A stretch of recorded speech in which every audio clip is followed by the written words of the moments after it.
lying in your beds many years from now, would you be willing to trade all the days from this day to that for one chance, just one chance, to come back here and tell our enemies that they may take our lives, but they'll never take our freedom?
War movie ever!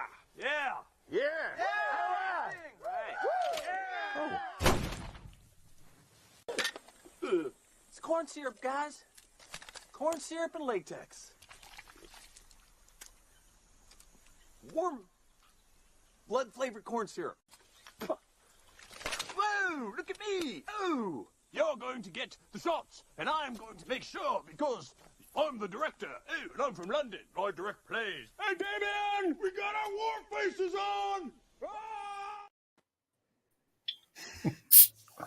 What's going on? Another great intro, Brad. We made it. We made it.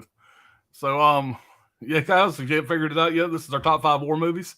We've got a great panel up here. We got our buddy Tony joining us. Appreciate you being here, Tony. Yeah, this is what I've been excited about, man. One we talked about for a pretty good while. I'm glad we finally got it put together. So only 4 of us on here tonight, trying to keep it short and sweet. You know, everybody pick their top 5, not be on here for too long. We don't keep Tony up too long. Like me, he's an old guy. We like getting our sleep. I thought you were talking about the top 5 horror movies. I didn't know. I need to go pick up I gotta go pick out my new. Yeah, if you think you can find some titles behind you that you could show, I mean, yeah, just in case.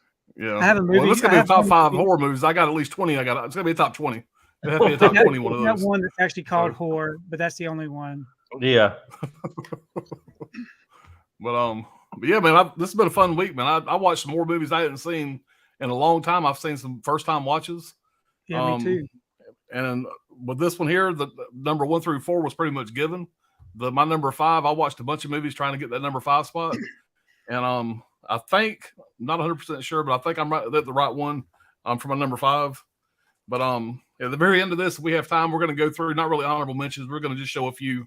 I guess it's honorable mentions. We're going to show a few that that maybe didn't make the cut. You guys have any y'all want to throw out there? Let's see who's out there in the chat, and we'll get started here. Bob, what's going on, man? Hey, I love war movies. Why I'm not on this panel blows my mind. Just playing, looking forward to seeing these rankings. Yeah, Bob, I said, this is something we want to kind of keep small because we want to be on here forever. Just get on here and talk about some more movies, but we'll get you on here, man. I forbid it. That's why you're not on here. Yeah, okay. Chris says, even everybody. What's going on, Chris? What's up, Chris? Thanks. What's up, everybody? Wild Wrangler, appreciate you being here, buddy. Hope everybody's having a good weekend so far. Hall & Oates, now the stream can start. Ain't official streamless Holland's here. Yep. Wild Wrangler is watching Pet Cemetery 2009. 209, the Stockton version. I'm assuming 2019. Yeah, that's what I'm guessing too. 2019. There we go. There's I saw that in the theater. Wild was a good remake to me. I have it on Blu-ray as well, the original. I didn't mind it. I like the original much better. But it wasn't terrible. It wasn't terrible. Wild Wrangler says, "What's going on, Chris? How do you like it so far, Wrangler? I wasn't a fan. Hopefully, you enjoy it. The biggest thing about it that I could say about Pet Cemetery, this obviously a war movie, but we're going to mention it real fast, was the guy, the Herman Munster guy. What's his name? Fred Gwynn. I think Fred Gwynn did a much better job with that. I really love John Lithgow, but Fred Gwynn just killed that character. So that was the biggest thing about it that let me know. Black Hawk Down, yes, that's my number 1. Good movie. May come up. Chris says only issues is the changing it from the little boy to the bit older daughter. Yeah, that was a surprise, but I guess I was just trying to change it up a little bit. Platoon for me is number 1. Saving Private Ryan number 2. Full Metal Jacket number 3. Thin Red Line, which I did not get a chance to watch, and I have not seen that yet. So we'll see down the road. Hurt Locker number 5. Yeah, some good ones. Great list. Yep. Hey, what's going on, Trini? Trini. Nice shirt pops is Civil War your number 1. Hey, I couldn't argue with it. You mean the Civil War, like from back in the day? Yeah, I'm pretty sure that's not what he's talking about. Consider the shirt I'm wearing. Hey, Trini and Holland. Charles Clayton. Hello, everybody. What's going on, Charles? Go on. You there? Ken Carlson. Hey, man. Benicio, the man. What's up, my peoples? What's going on, buddy? Hi, man. Benicio. Rasputin. Sure. Trini said, hey, the Holland Wrangler. Everybody's saying hello. He said Stockton, my boy Brad. Benicio's got a big 209 tattooed right on his arm here. That's the only I know what it means. It's an area code. All right, everybody still saying hello to everybody. Braveheart better be up there for someone. What's up, Rip? Okay. Right here, Gizmo with a brain dead shirt. Everybody's brain dead in war, so. Yeah. I was trying to find a shirt that was somewhat military. I had to go deep in the closet to find this one. Almost, yeah. Yeah, it's so I guess I did the same thing. There you go. He was probably in the military. At some point. What's going on, Caveman? Seeing you in a while. Appreciate being here. Brad always cracking me up. Yeah, he's good to have around for laughs. Yeah. Brad's always he's always the nice guy. He's the nice guy in the group. No, the problem is that he was serious. I'm serious. We already got a bald guy. We don't need another bald guy. We got to get rid of Dirk now and get Bob in here. I mean, it just got to keep the ratio even. Yeah. Well, as long as me and Tony have on hats, there's no bald guys. Everybody has hair. Yeah. So. Wild Wrangler was Red Sands 2009 Evil After Soldiers in the Middle East. I haven't seen that one. Me either. There's tons we got 15 US people military. out there. Yeah. There's tons of U.S. military movies. There's tons of war movies from all different countries. I mean, there's just a lot to to go through, and they're all about 3 hours long. So you know, I mean, it's like they've all got crazy run times, and then you get into like the generational stuff. You go back a generation. Some of those war movies were insane, like the Audie Murphy stuff. You know, the scope of those big ass movies with all the tanks and crazy stuff that they don't do now. Mm-hmm. You know, a lot of that stuff doesn't even exist anymore. Yeah. And I don't really want to ask this question now, but something to think about for later. I mean, you know, you got the Iraqi war movies, you got the Vietnam War movies, World War II, World War I, the Civil War stuff. I mean, it'd be interesting to find out what you guys prefer out of all those different genres. I guess you would call them subgenres. It's going to be obvious. I think by the end of the stream, it's going to be obvious what war. Yeah, I think I know now what I prefer. I think I know after watching all these movies this past week, what's my lowest is my least favorite. Mm-hmm. We'll talk more about that later. Yeah. All right. Let's see. Appreciate it, Benicio. Thin Red Line, a very slow burn, but it's worth it. Yeah, I love the film. Yeah, I had so many movies I wanted to watch for the stream that I had never seen. I'm still going to watch them, but I didn't get a chance to watch them before this. So just on a personal note, it may be interesting to see if any of mine changes after watching those. I don't think my first four is ever going to change. Maybe. I say that, but from what I've seen, these first four are bangers. So I feel like everybody's going to have the same first four. Might be a boring stream. Every time. Alan's like, there's no way everybody doesn't have exactly the same vibe that I have. Right. If they don't, it just makes sense to me. So, well, I'm going to quit YouTube if they don't have my vibe. I think I actually might have some different takes. I guarantee you, we've all got different titles. I would bet money on it. Gizmo's got all kinds of, you know, we're all over the place. I'm betting. Yeah. Well, 3 out of the 4 here are Americans. It'll be interesting to see what Gizmo has to say, whatever, because his is going to be all Norwegian war movies from the Norwegian Army. No I'm fucking sure they're all way. going to be based. There is one good Norwegian war movie, and it's not on my list. There's one good Norwegian war movie, and it's his. No. That's German. Is it? Well, it's a Norwegian production with a Norwegian director. I call it German. No, he's the biggest war movie nut on the panel. Everybody, he's crazy he goes nuts for war. Yeah, I like war films. That's one of my favorites. Cinema Jimbo. Hey guys, Operation Crossbow 1965 with George Peppard and Went the Day Well 1944. Two fabulous war movies. Both are Blu-rays, so check them out. Yeah, I've never seen either one of those. I haven't either. George Peppard, that's the guy from the A-Team, right? Mm-hmm. So that shows how cultured I am. I know him from the A-Team. I don't know for all his great movies he did back in the 60s and stuff. But what's going on, Sculder? Everybody poured in here. We'll catch up again real fast. Lee Wilson, even and all, I'm just intrigued to see if there's any VS from the boys. Vinegar Syndrome war movies, man. I don't know if I have any. I might have one or two up there. We'll see. Hey, Ben. Our Copy Blues. Hey, all. Not a movie, but showing some love for the greatest war show ever, Band of Brothers. Yeah, it's a good one. It's a good one. That was a great show. My brother Vin, what's up, bro? All right, Brad, you'll like this. Received my Rocky II Steelbook from Best Buy in a box that could have held 25 movies without bubble pack or construction paper to fill the box. Yeah, it's always nice. Gives a clean room to breathe and roll around. It's nice. Yep. All right, 12th Man is a decent Norwegian war movie.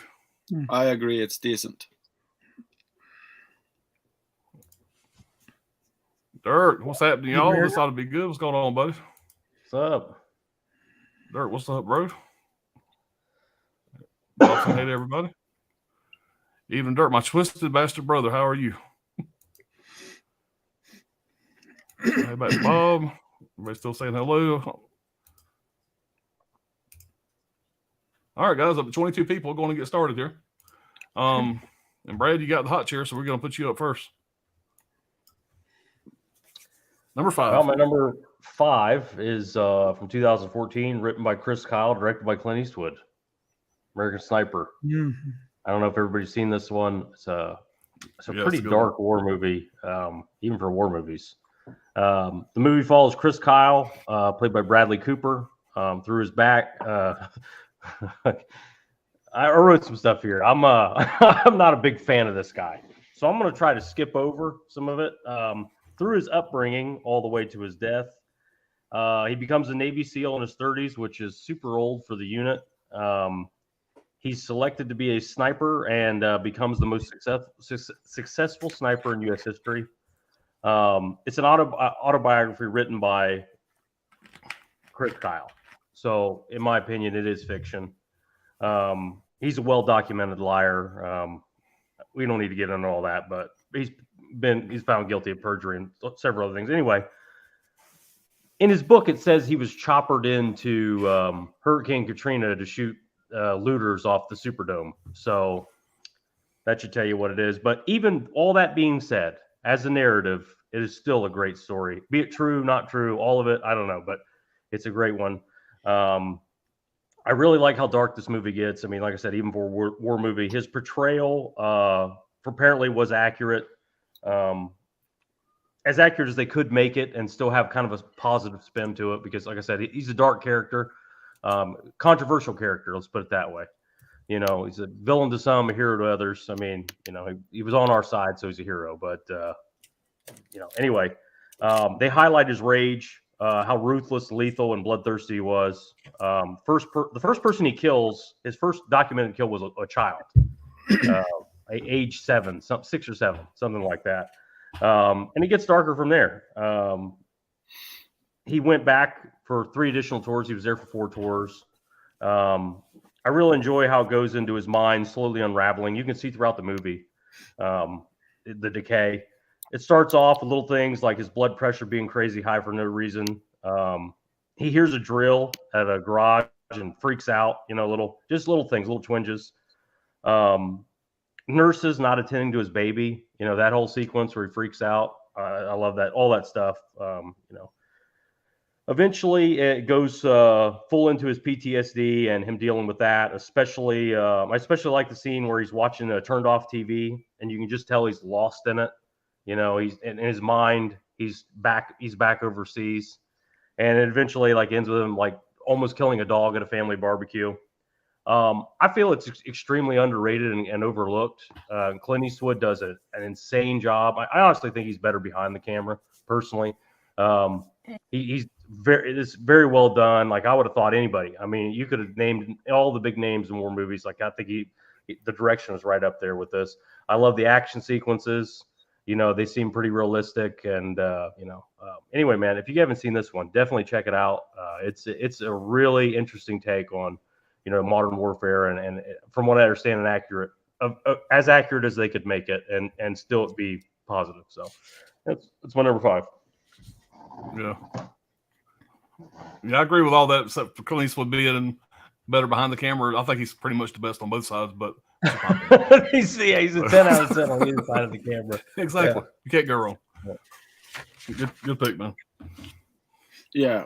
My 5th place will go to a really weird movie. It's a movie that does something completely new. I've never seen it before or after this film was made.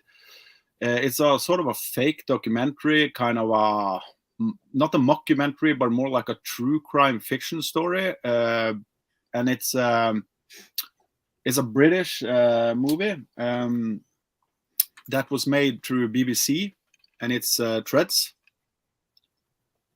The director behind this is also kind of weird that he made this. I was shocked when I saw it because he's most famous for today is like The Bodyguard and not Dante's Peak, but the other one, Volcano. And yeah, I thought this was kind of like when I saw it the first time, I didn't know if I liked it or not, but it just grew on me because when you see something completely new nowadays, it's so weird actually, because you never get new kind of movies. This is from the 80s though, but still it's like, it's kind of the newest take I've seen on kind of a format with films for the last 40 years. And the movie tells the story of a nuclear attack in Britain. And we follow the characters before, during, and after. Yeah. And it's, as I said, it's a weird kind of mix between a true crime and a fiction story. It is a fiction story. It's actually a sci-fi when you think about it. But but it's a weird take, and the BBC didn't want to be reckoned with this film after it got so many complaints from the audience, because the audience was scared. It scared the hell out of them. They thought it was like a documentary when it was released back in the days, and it freaked them out. And in America, the president Ronald Reagan actually have said that this is the movie that comes closest to what they would say a nuclear attack in the world will be like. So I put this on my top 5 list, and it was a really hard. The 5th place was really hard, but I did this because I know this is a movie that will grow on me even more, and it's a movie I think everybody should see. Everyone. Yeah, I have to check that one out. I haven't heard of it. Yeah. I wouldn't recommend it, Tony. Now, didn't Sever put out a release? Yeah, it's a Sever release. Okay, I've seen it. Yeah, that's it's tough. He is right. It's a tough watch for many reasons. It's dark. Not only it's really it's a dark one. Well, you can watch it like a documentary. That's the thing, and then it's really good. Yeah. Yeah, I have watched that one time. That was a Johnny's Boutique podcast recommendation. So yeah, it was a tough watch. So it's called Threads. Yeah, you get it from Severed. So. Okay, my number 5 is Platoon. So I enjoy Platoon, and this being number 5 is probably an odd choice because it may be higher on some other people's list, but the other ones I got to talk about, to me personally, are better than this. But this is a great film, of course, from 1986, American war film, written and directed by Oliver Stone, which is the first of 3 films that he has done about the Vietnam War. This right here stars Tom Berenger, Willem Dafoe, Charlie Sheen, Keith David, Kevin Dillon, and Forrest Whitaker, and has a brief appearance by Johnny Depp.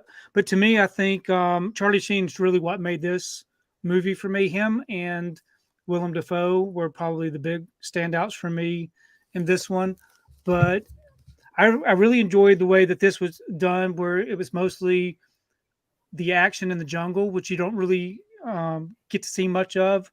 But I thought with Charlie Sheen being the person that we're kind of viewing this war from, I thought it was a really good experience for me to watch. But the film's based on Oliver Stone's actual experience from the war.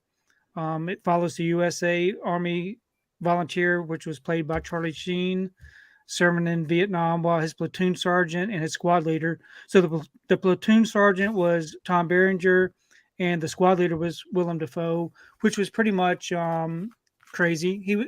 Willem Dafoe was pretty messed up, but it shows how these young people were kind of handling the war. There's a lot of drugs, marijuana, smoking, all that stuff going on. But to me, it seemed like the most realistic depiction of that time for that group of people. So I really enjoyed it. I had only watched this for the first time just this year, even though I've had this in the collection for a long time. I probably saw this when I was younger. This right here, I think it came out in the late 80s, if I'm not mistaken. But I don't remember seeing it up until I saw it now. And I think watching this as an adult instead of as a teenager, it probably meant more to me. But yeah, I really enjoyed Platoon. Yeah, it's a great one. Yeah, man, it's a classic, man. All right, I struggle with my number 5, but I'm gonna go with this one here. Yeah, my number 5 is gonna be Fury. With Brad Pitt. To my knowledge, I haven't seen too many tank movies. This was the probably the truest pure tank movie I've ever seen. It was very unique. The cast of this movie was fucking great, man. I seen this in theaters when it first came out.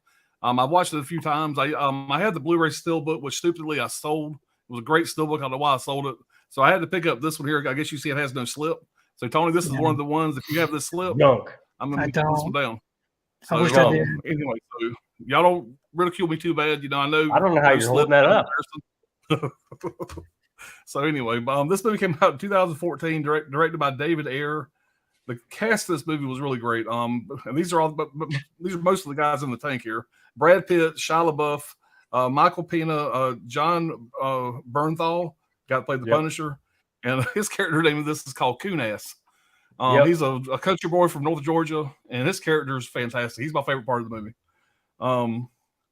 And you also got you also have Scott Eastwood in this, which he's not one of the bigger characters in it, but that was interesting. But Brad Pitt's character, this is named More Daddy. I had to mention Scott Eastwood being in this really with no reason more than He's Scott Eastwood barely in awesome. You just wanted to say Eastwood. But it does say here, it says where's it at? It says Scott Eastwood's pose riding on the back of an M4 tank while manning the 50 cal is almost directly copied from his father Clint, who posed similarly while riding on the back of Oddball's M4 and Kelly's Heroes. So there you go. Here's an interesting fact. I had to put something in there to explain why I mentioned Scott Eastwood. He's not in this movie at all. You blink and you miss him. But the movie's based on a grizzled tank commander makes tough decisions as he and his crew fight their way across Germany in April 1945. This is only the second time that a genuine Tiger I tank has been used in the production of a World War II movie. It features a Tiger 131 from the UK's Bovington Tank Museum, the only functioning Tiger I tank in the world. That was pretty cool. Now, they did obviously use, they didn't use the tank in all the scenes. It was just in some of the shots. They used like a sour foam fake tank for a lot of the stuff. Yeah. The Shia LaBeouf, everybody knows he's kind of crazy. Actually, Shia LaBeouf's very crazy. Yeah. The cut on Shia LaBeouf's face was real. It was self-inflicted. He did it on his face every time it was necessary for different scenes. So he literally would cut his own face to make it seem more authentic. Also, nobody in the movie got along with him. Most of the cast, most of the guys in the tank, they stayed in one location. Like, after they were shooting for the day, Shia LaBeouf stayed by himself in a totally different location. Nobody got along with him at all. Mm-hmm. So that's kind of, you watch the movie, they seem to have such a good repertoire inside the tank, whatever. It kind of takes away from that a little bit. I wish I didn't know that. Something else. Just that the dude wouldn't bathe. He wouldn't bathe. Yeah, he wanted exactly. Yeah, exactly. I mean, then of course he also hang out with him. He also reportedly pulled out his own tooth and did not shower during filming. I put that note down. Pulled out his own tooth. Yeah, but the movie's a blast. Like I said, they kind of get a new guy, during the thing, whatever. And this new guy trying to fit in is a really young kid. He's very green, and these other guys are grizzled, man. They've been around for a while. They've seen some shit, and so him kind of getting in and getting in the mix with these guys was very interesting. And time you get to the final scene, the final scene was fantastic. The last 30 minutes of this movie was just a blast. It was absolutely the best part of the movie for me. Brad Pitt kills it in this. Brad Pitt's character was like 50 years old in this movie. The actual character, maybe it was the character in the book, whatever, was in his like 20s or 30s. But Brad Pitt did such a great job. I guess when he tried out for the role, they decided to make this character a little bit older. But Brad Pitt did a great job. The whole cast did a great job. Of course, like I said earlier, my favorite character in the movie was Coon-Ass. I'm from the South, and that's a funny nickname. Tony could probably. This guy was from North Georgia. That's Tony's back door. So he's probably got some Coon-Asses up there. He probably knows some people that could be called that. I may be one of them. How dare you? Right, maybe one of them. How dare you, people? But I'm a big fan of John Bernthal, and this may be even more of a fan. Like, I hadn't seen this movie. It came in 2014. I ain't seen it probably since probably 5 or 6 years. But great movie, good time. Kind of got some other bangers I want to put at number 5, but I enjoyed this one so much it had to jump in there. That John Bernthal, he seems to play the same character in every one of his movies. Yeah, much. But it's always just an enjoyable character there. You know what I mean? I mean, it's sorry, everybody bounces around there. All right, but I don't know, man. It's he was perfect for this role, and there's a part of the movie that, like, when they're at the house, whatever, having dinner with the mom and the daughter, that you just want to choke this guy. He's such an asshole during that scene. But there's that one scene a little bit later when him and the new guy kind of make up for a second. That right there is gold. That makes you have, it's a great arc for that character because you hate him, and then from that one moment you fall in love with that guy.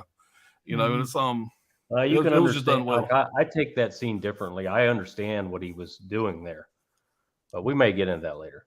I don't want to get into the whole thing. We may talk about that. I have a slip for you, Alan. I have a slip for you. Oh, is that it? That'll go. That'll work. That's perfect, man. That's perfect. That'll go on the back shelf back there. Let's catch up with the chat real fast and we'll move on. All right, let's see. 25 people. A lot of people chatting, man. All right, I think this is where we left off. Wild Wrangler says, Pops, Brad, Gizmo, and Tony. What's going on, man? Yeah. It's very sad how he died. Damn, dude. Just seen it. Was either him or me chilling. Yeah, I hate that. I hate that guy. I hate him. He had a wife and kids, and what he did, and how it happened, and he kept going back to war. He kept going back over there because he missed it. He missed the killing, and his wife and kids are home, and then he comes back, and then he gets his dumb ass killed. I mean, you can't have everything, I guess is the word. He's a great soldier, but not a great person. You can't have everything, Yeah. All right. Sydney says, my number 5 is Platoon, 1986. Charlie Sheen, Behringer, William Dafoe, directed by Oliver Stone. Yeah. How can you go wrong with that, man? American Sniper, great movie. Yeah. Dirk says, say it ain't so, Gizmo. Anything but weird. Yeah. Gus, what's going on, man? Hi, Pops, Hey, Tony, Gus. 4K Tent, and Gizmo. Come on, Gus. All right. Benicia said, the Severn also released that Gizmo. Yeah. And it came with a really cool lenticular slip, if I remember correctly. I want to say I ended up getting that one off eBay. Yeah, I wanted that slip. Come on now. Pops, I agree with Pops about Clint Eastwood. Yeah, I appreciate that, Bob. You got to stick together there. Benicio says, Gus, Lee Wilson Threads is a tough watch. It is, man. I liked it, man, but it's not something I can see myself going back to very often. It was, I wasn't a fan of it at all. All right, Dirk says, yes, Severn has a release. I still never got around to it. I need to. All right, Gus. Let me say, that's right. I got that one from Severn with the lenticular cover, but I still haven't watched it yet. Yeah, check it out at least once, man. Like I said, it's definitely worth a one-time watch for sure. That's definitely a dark one. I think.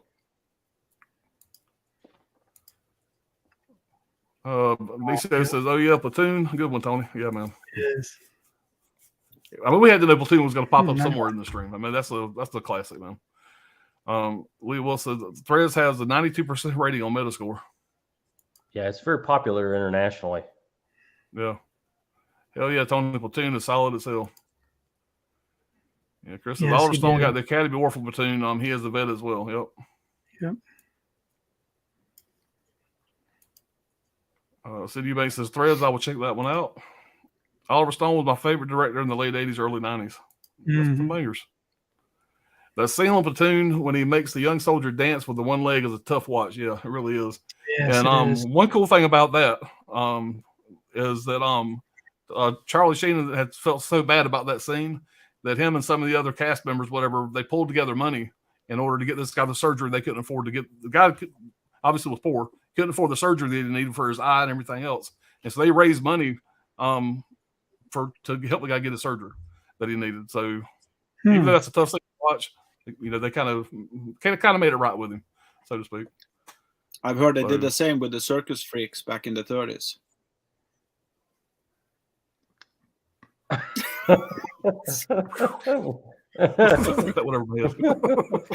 about the cast of freaks? Did they all get life-saving surgeries? After doing the movie, the guy in the sock, did they give him legs and arms, or?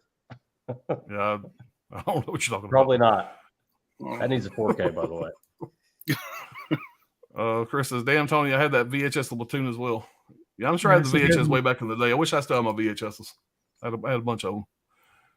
Benicio says, hell yeah, Fury is good. Yeah, man, it is. And it's had such a great Blu-ray steelbook, man. I don't know why the hell I sold it. Brutal. There's that Target exclusive that has Brad Pitt on the front of it. That's the one I have, but there's another one also that has mainly like the front of the tank where it says Fury written on the tank. I think there's two different steelbooks out there. I think I might be wrong, but I know one of them it just has like the word Fury written on the front of the tank, like on the. That's the one I had. Yeah, that's it. That's the one I had right there. Okay, maybe in my head I thought it was two different ones. That's the one I used to have. Yeah, I think that's the only one I had. Okay, that might be the only one. I might be wrong. But what I like about Fury is the fact that it's different. When they do these war movies, it's easy to get caught up in the same little formula way that they do the movie. So when they did it about the tank, I thought that was really good. Just something different. Yeah. And there were so many cool shots, whatever, when they're firing across the field. You know, just the way they did where the bullets bounced off the ground and just the bullets going back and forth looked really cool in the movie. Had a couple really cool scenes. Great theater experience. Yeah, it really was. All right, Hard Copy Blue says, love Fury. Fuck, man, now I wish I was on the stream. Fury is so damn good, says Bob. Yeah, man. All right, Bob, calm down. Fury is damn good. You're damn right, Dirk. Chrissy, wow, Fury is a good one. Brad Pitt is in one of his better roles. I like the guy who plays the Punisher best in Fury. Bernthal, yeah, he's really good. Yeah, he was my favorite character overall. I mean, Brad Pitt did a great job, but he did I felt his character, man. He's always cool in films, I think. Yeah. Yeah, I know, Holland. No slip, man. I know. I'm dealing with it. I'm gonna make it right, though. I'm gonna make it right for everybody out there. I promise. He's not handling it very well. I can tell you.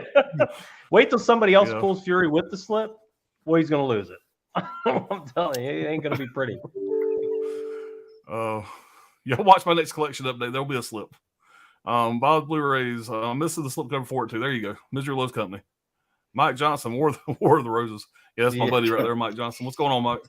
War of the Roses. I guess that could be a domestic war movie. That's a fun movie. Lee Wilson says the sound mix to Fury is awesome. Yeah, it really is. Yeah. Gizmo's just down there stewing. He's like, yeah, they had $200 million. I bet it was awesome. All right. I'm missing that slip also. There you go. Misery Loves Company. Fury, let me know.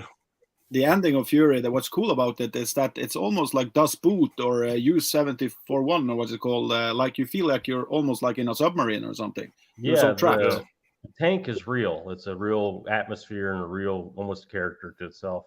Yeah. Well, I got a feeling Tony's going to get the slip cover. Show me he's got the slip for Fury. Oh, yeah. There you go. Of course.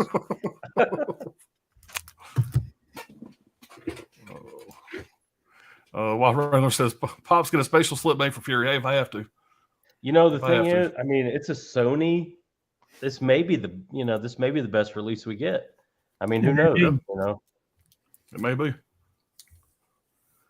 Caveman Tank movie that I think of, James Garner and Tank. Yeah, man, that's not really a war movie. That's a cool ass movie though. Yeah, but James Garner's really good, isn't he? Yeah. Yeah, it was James Garner and C. Thomas Howell.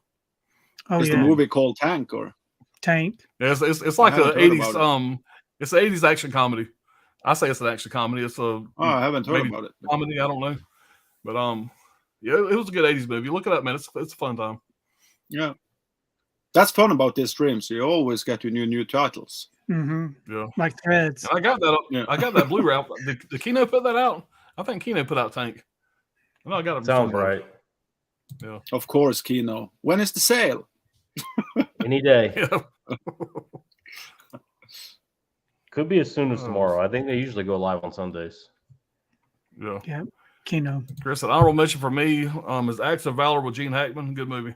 Very emotional, great movie. This and Missing in Action 2 had that war feel to me. Mm. All right. Hardcover Blue says hello. Dirk says, LeBeau is thrown off like a 3-neck goat. He's from Louisiana, guys, in case y'all need to know. If y'all need me to translate, let me know. Him and me in golf are perfect together. Yep. Are they together? Yeah, they're married. Are they really? Yeah, they got kids. I had no idea. Yeah. Can you imagine the bills every month to replace the holes in the drywall, at their house? Caveman said Platoon we saw our senior year 1987. Lisa says, I wonder if there's any love for Inglourious Bastards. Hey, man, we'll see. Wild Wrangler says, my grandfather was a bomber pilot, got hit. They gave him a Purple Heart. When my grandmother passed, my parents sent me a cassette tape. My grandfather talking about World War II. That's pretty awesome. Yeah, that's pretty awesome. Yeah, my father-in-law, he was in World War II. And yeah, that's a story for a whole other time. It's a crazy story. But my wife's only 45. Y'all can do the math later. And she's the oldest of she has 2 younger brothers.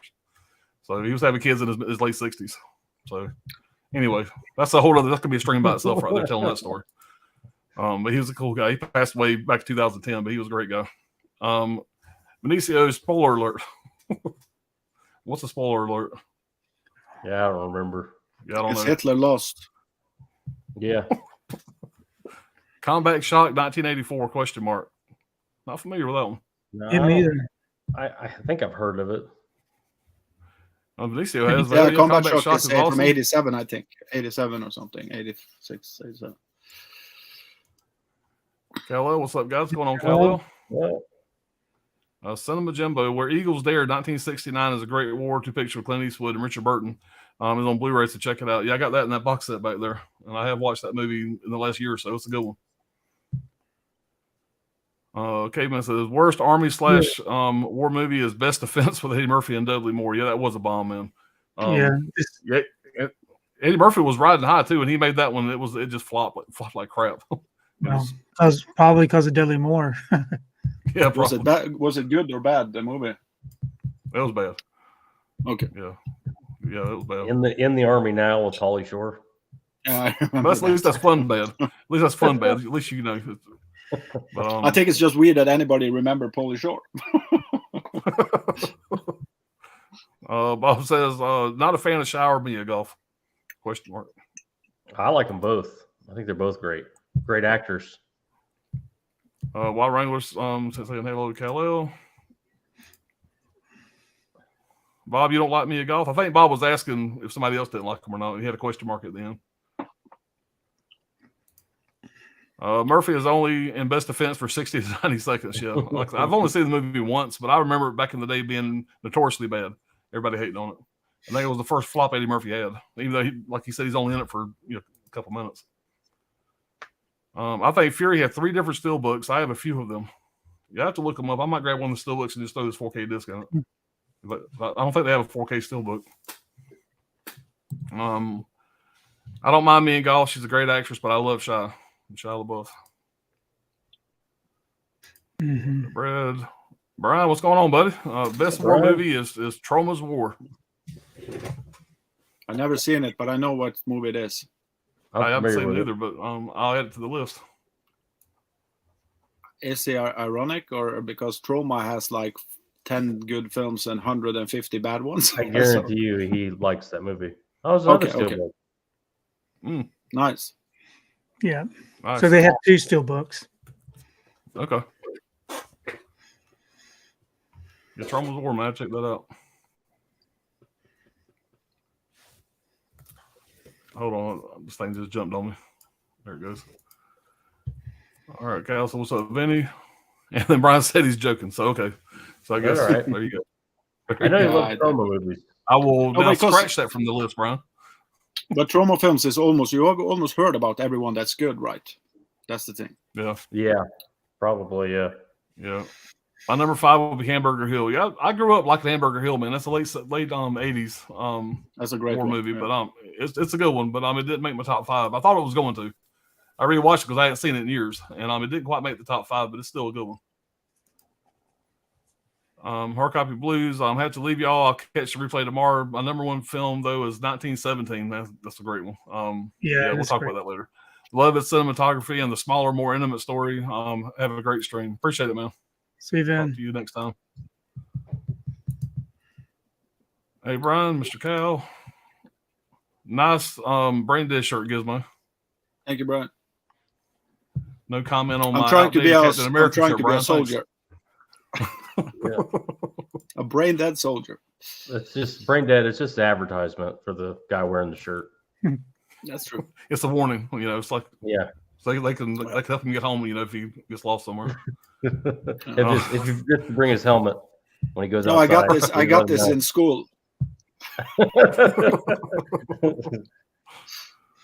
Benicio says Brian goes blue and Coco too. What's up, my brother and sister? Yep, good people over there. Yep. Brian says, hey, Holland, Benicio, Vin, Dirt, Bob, Gus, everyone. Terminator Salvation, favorite war movie. I said it. That's a hot take. That's a hot take. First hot take of the night. SBC Hamburger Hill never gets talked about. Yeah. That's a good one. If y'all haven't seen it, man, check it out. It was a fun watch. I enjoyed it. Hey, Brian, Wild Wrangler. Let's go over some of these hellos, speed it up a little bit. All right, Chris says, yeah, Hamburger Hill is a good one. Dylan McDermott. Yep.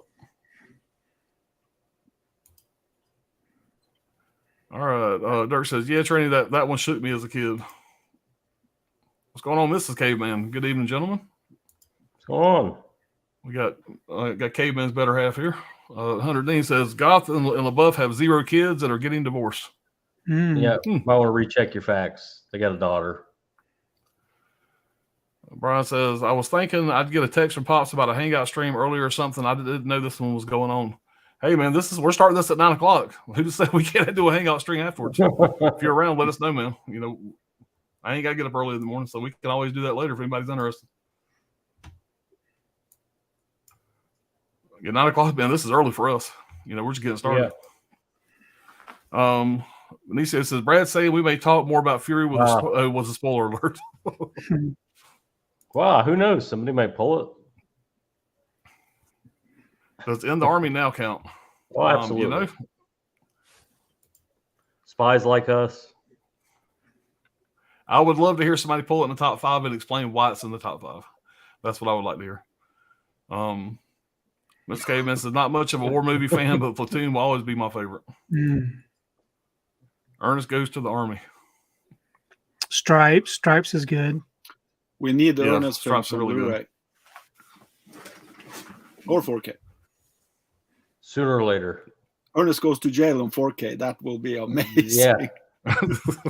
You know, John Candy's Stripes was always kind of my hero because, you know, he went into the Army and it was funny. This funny line. Me and him had kind of shared the same thoughts. You know, I swallowed a lot of aggression as a kid, along with a lot of pizzas. And so, remember his line from Stripes. So that's why, you know, here they have a really good workout program. So, yeah. Army wasn't never really for me, but much, you know, mad props for ever was able to do it, man. I got all the respect in the world, but, yeah. I don't think I could have made it. Trini says, Kal-El, I've been in my lane. Brian says, oh, yeah, you didn't hear Gizmo. We are getting a Polish Shore 4K Vinegar Syndrome box set. Absolutely. I would buy that. I would say, Kino, I could see Kino doing an Ernest box set, you know. I wish they would. Well, you know, we got Drop Dead Fred. Yeah, I mean, it's possible. Ernest Scared Stupid is one of my favorite, actually. Everybody loves Ernest Scared Stupid. Oh, okay. I thought it was like one of the worst. Yeah, everybody loves that. It's a very popular Halloween movie. Around Halloween time, a lot of people watch that, talk about it. I still see it. You probably have it. You probably have it on Blu-ray. There is a Blu-ray of it somewhere. I don't know if it's a bootleg or what it is, but I've seen people. I have no Ernest movies on Blu-ray at all. I have a few on my Voodoo account. I have no Ernest Blu-rays. I've got a couple. Yeah. On Blu-ray. Bob says Severn and Trauma have put out Combat Shock. Okay, man says other tank movie was with Jim Belushi, made for TV movie. Name is Sahara. Great film. Yeah, haven't seen that one. Oh, Jim Belushi though.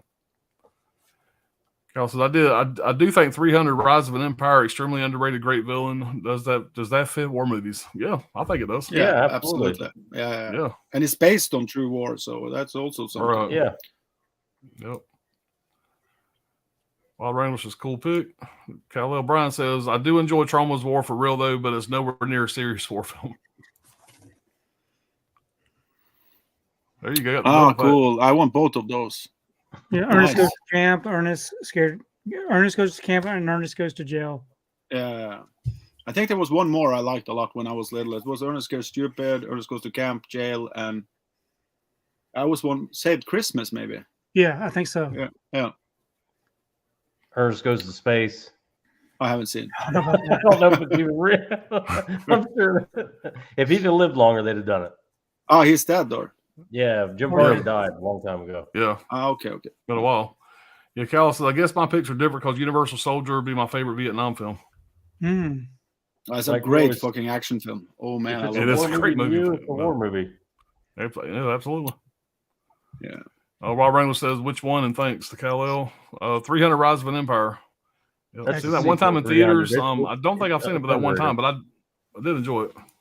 Yeah, it's so hard to say the last, the one-liner in Universal. So for me as Norwegian, your discharge, I can't say that line. Your You're discharged? No, Discharged. discharged. Yeah. Sarge. Okay. Discharge Sarge. Don't ask me say it quick. Yeah, Brian says Casuals of War, Michael J. Fox and Sean Penn is underrated. Not many talk about it. Brian, I'm a huge fan of that movie. Stay tuned. That may or may not be mentioned somewhere. The Whole Bean, Hacksaw Ridge by number 5. Another solid movie. Yeah, oh yeah. Chris C says Brian Goes Blue. I forgot about that movie, Brian. That's a disturbing one. It really is. Cal says, does Army of Darkness count? It's going to be on this. We'd have to discuss that one. Stripes and Heavy Metal were done in the same studio at the same time. Wow. I mean, there's so many. The Matrix. Brian's favorite movie. Is that a war movie? They're going to war with the humans versus. You know what I mean? Like, if it's a war movie, it's a war movie. Yeah.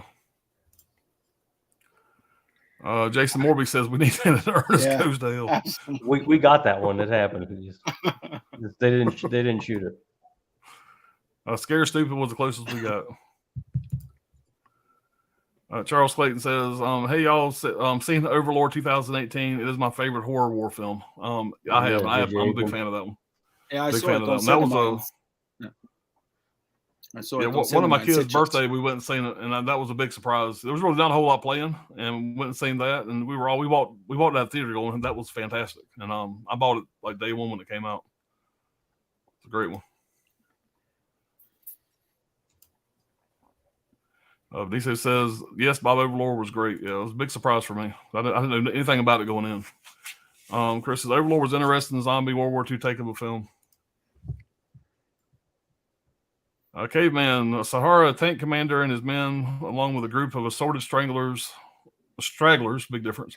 They picked up along the way, trying to keep up a limited supply of water away from the Nazis. Yeah, I just changed the whole plot with one word. There's another one. Ghost of War is a great war horror movie. Ghost of War. Sounds like a Nicolas Cage movie, but I haven't seen that one. Cinema Jimbo, Braveheart with Mel Gibson, and Zulu with Michael Caine and Stanley Baker are two good ones. Seen Braveheart many times, haven't seen Zulu. I haven't seen Zulu. You made Jean-Claude Van Damme very proud with that line, sir. Yes. Yeah, Ghost of War is the one they remade out of my film. It's the same plot, same story, everything from 2020. I was so angry that I didn't get money for it. Make some calls. Yeah. Hello. Yeah. Everything is the same in that. We thought you were dead. IMDb said you died 25 years ago. Well, my dog needs the money. Yeah. Boots on the Wild Wrangler says boots on the ground. British soldiers and Afghan war stalked by supernatural forces. Not see that one either. Another one. Another thought is Wind Talkers. That's a Nicolas Cage movie. I think I didn't get around to watching that one either. It was on my list, but did not get to it. I don't own that one. But we were going to move on to our number 4. And I'm going to put us over here this time, if it'll let me. It ain't let me. Oh well. We'll do that. Yeah.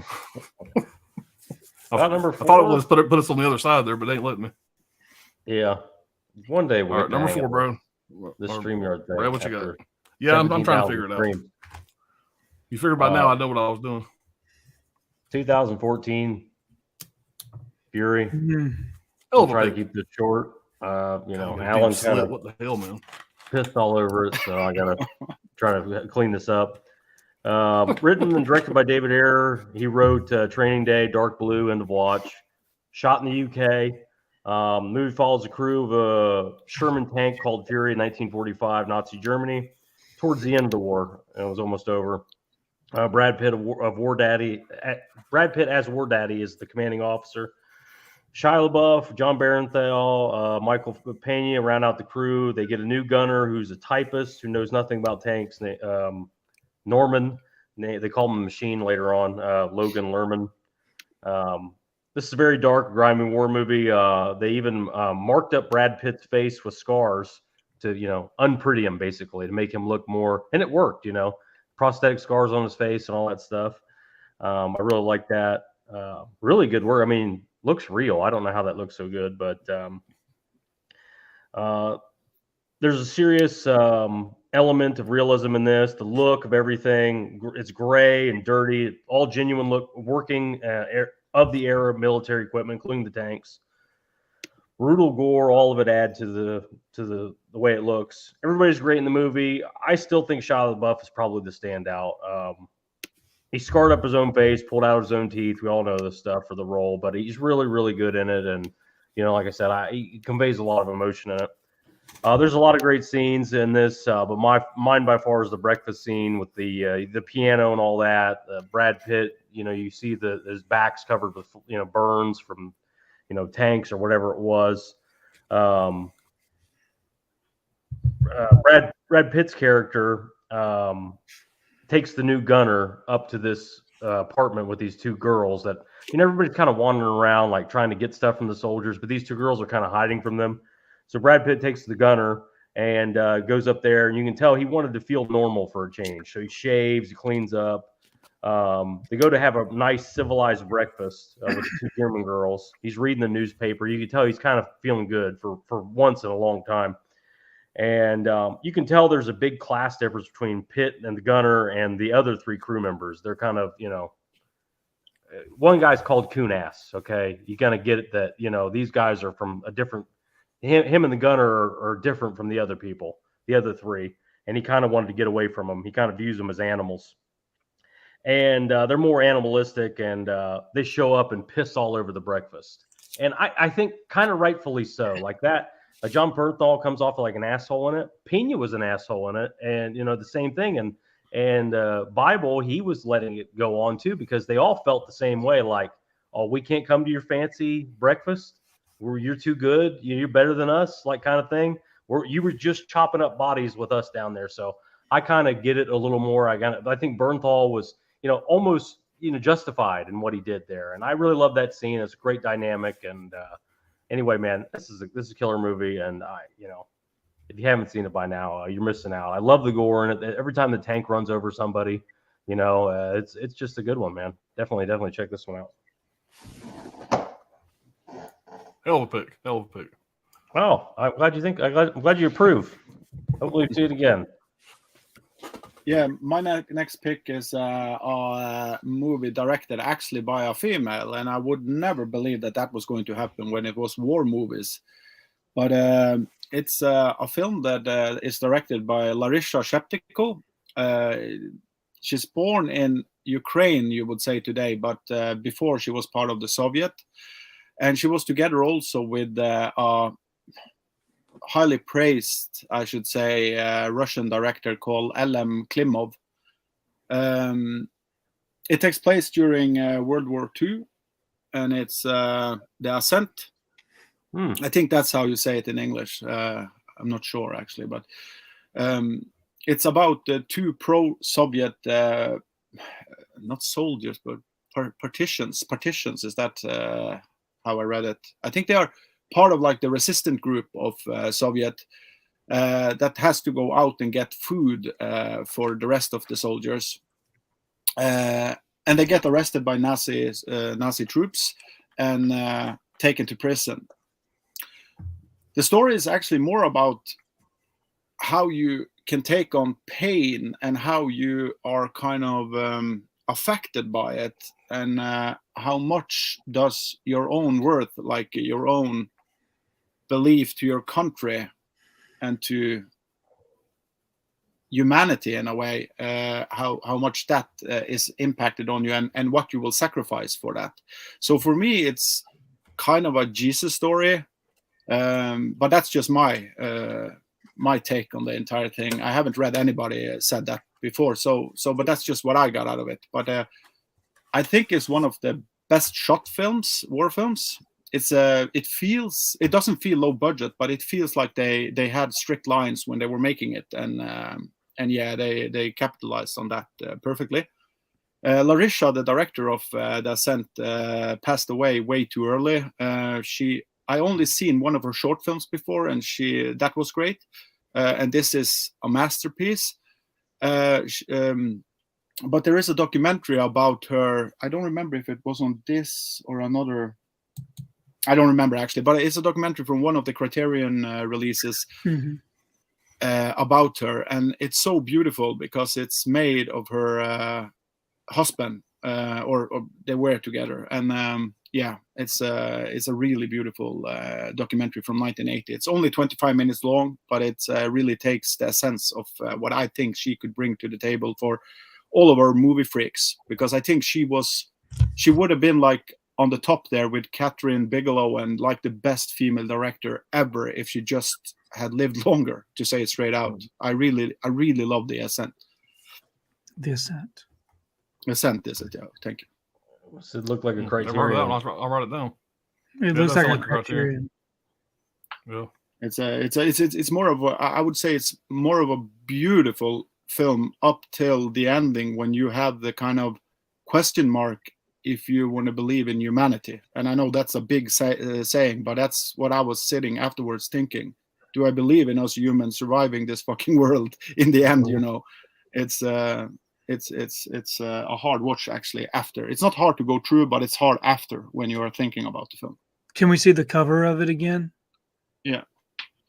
What does The Ascent mean in English? It would mean somebody rising. Yeah, rising up. Rising Okay. up. Okay. So it's, yeah. Yeah, interesting pick, man. I'll check that out. I'm looking it up. Okay, so I'm just happy it was a female. my number 4 pick is We Were Soldiers. Oh, with yeah. Mel Gibson. Nice. So this right here is a 2002 war film written and directed by Randall Wallace, starring Mel Gibson. It's based on a book by Lieutenant General Hal Moore and reporter Joseph L. Galloway. And it's based on true events, of course, based off of this book. And it's the first 40 minutes of the movie is nothing really to do with the war itself. It's more about the souls and their families. It gets you more involved in what they're leaving behind to go to war. So it gets you attached to these characters and these people. And then as soon as 40 minutes is up, we're right into the midst of the battle. It all happens within 3 days, starting on November 14th, 1965, 3 days of battle.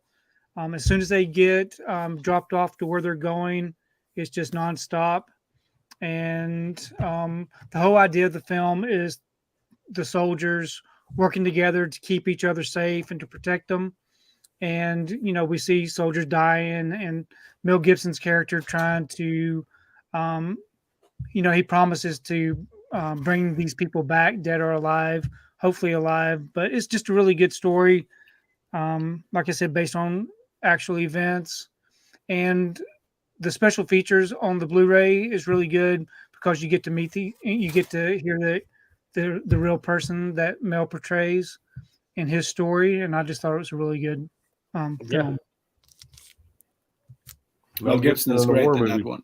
Yeah, that's Can't miss Mel Gibson and a war movie together. Yeah, it's yeah, excellent. that's a good one, man.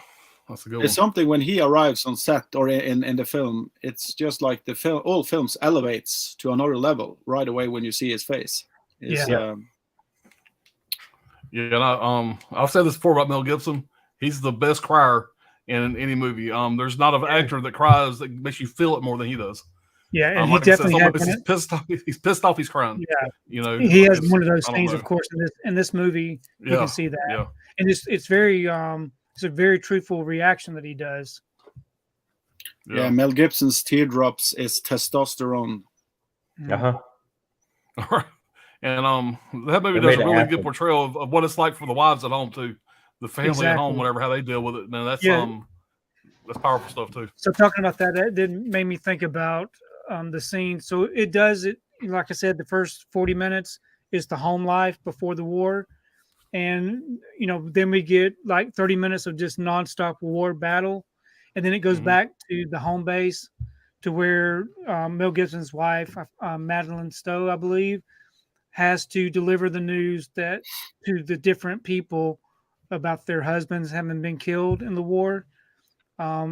So a yellow taxi cab is what brings the Western Union telegram. Yeah.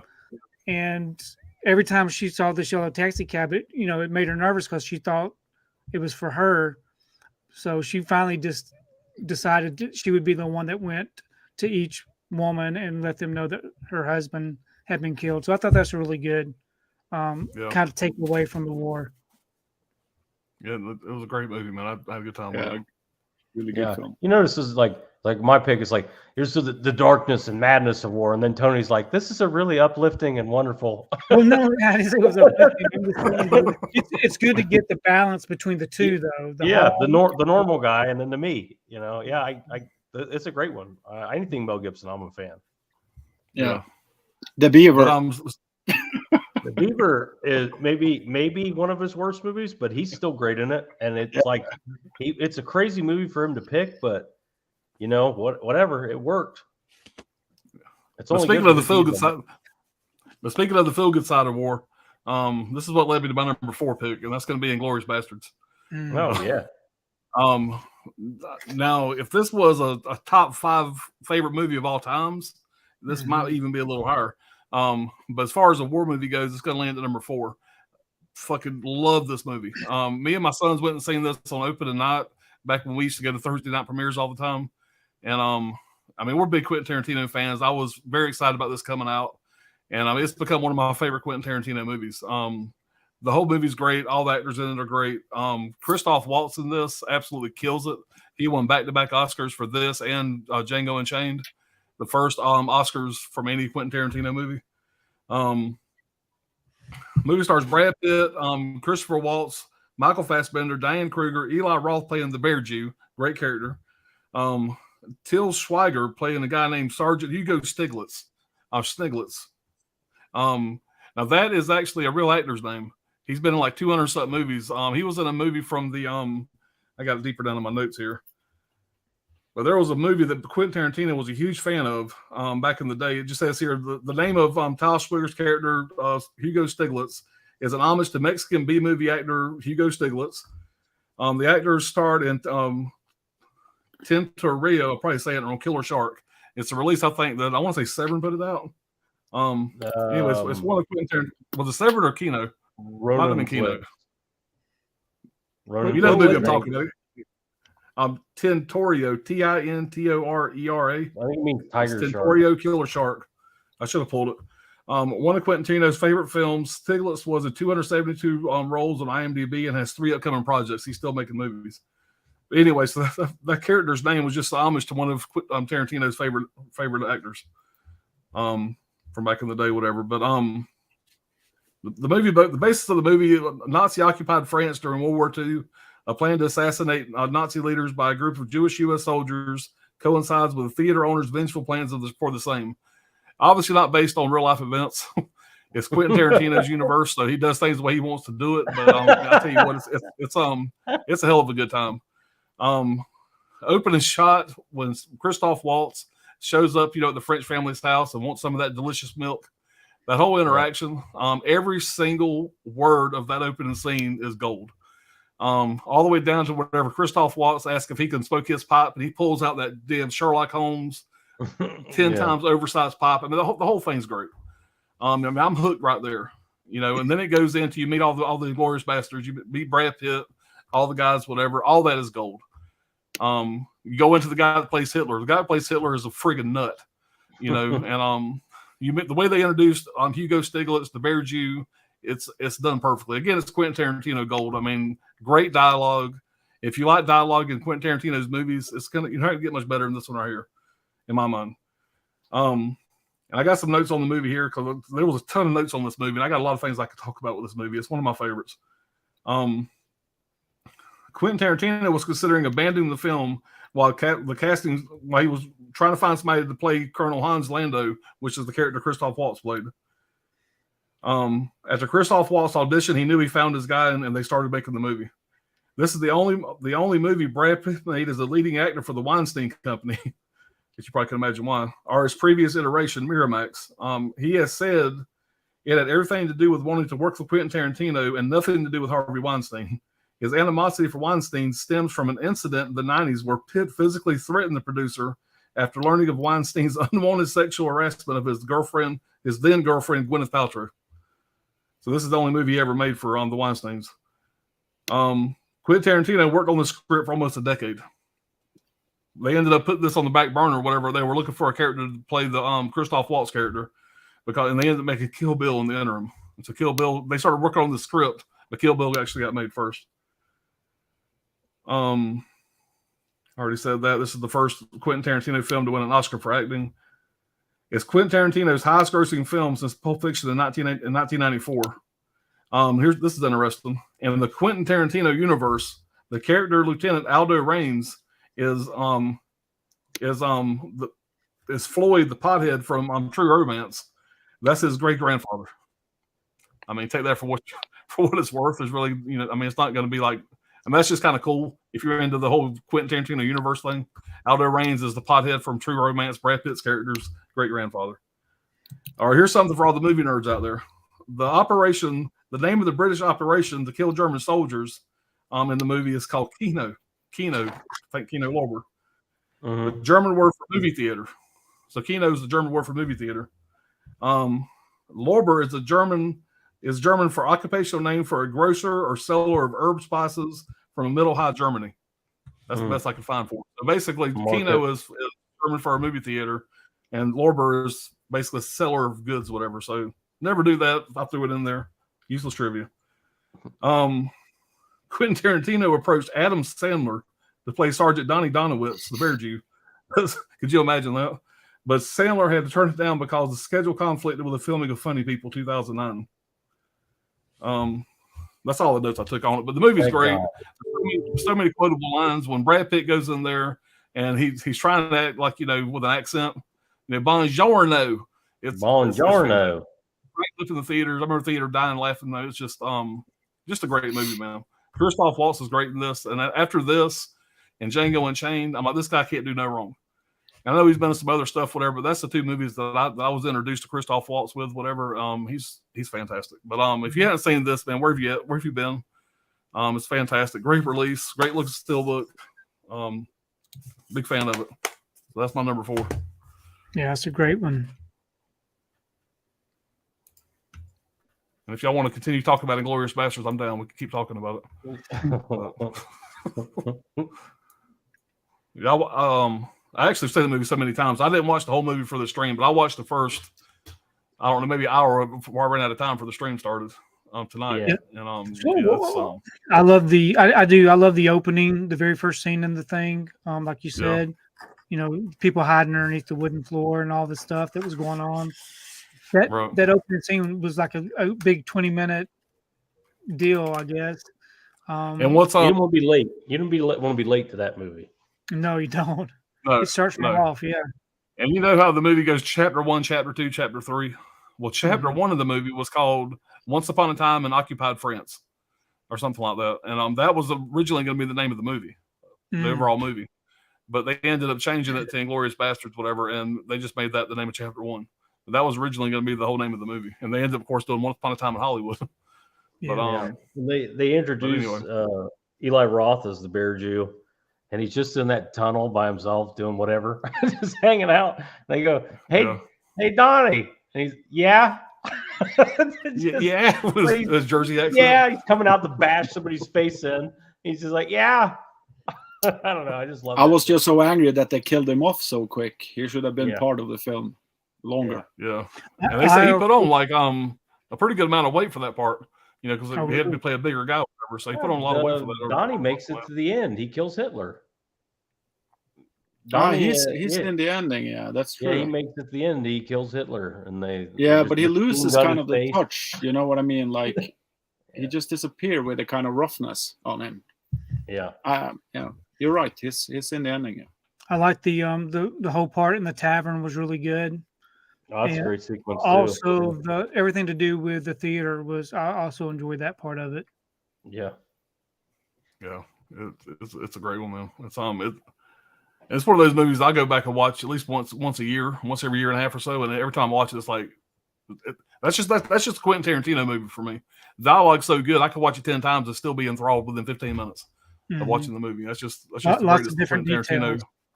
Oh yeah, I love dialogue, and nobody can do dialogue like Quentin Tarantino can. All right, Did we see catch up with anybody's chat here. feet in that movie, Brad? The what? Any feet Anybody's in that feet? movie? Somewhat. Bridget von Hammersmock, her feet are featured in it. Is Unfortunately, it really? yeah, he had to put. Yeah. Well, she breaks her foot, remember? And they're casting her and all that stuff. Yeah, And yeah, her yeah, shoes yeah. and all that stuff. But Mhm. it's the least of his feet features. Django And Unchained there's- maybe the most without it, you know, but And there's so much useless trivia, like when they're playing the game where they're putting something on their head, you know, they have to guess what it is. Mhm. You know, the one they use is King Kong. Although King Kong was supposed to be one of Hitler's favorite movies. So it was all kind of just useless trivia about this movie. But that's just one that popped in my head. Vinicio says, "Oh shit, no way, damn, I got to check out yours then because I feel bad to say I like the film." I'm not sure which one he's talking about there.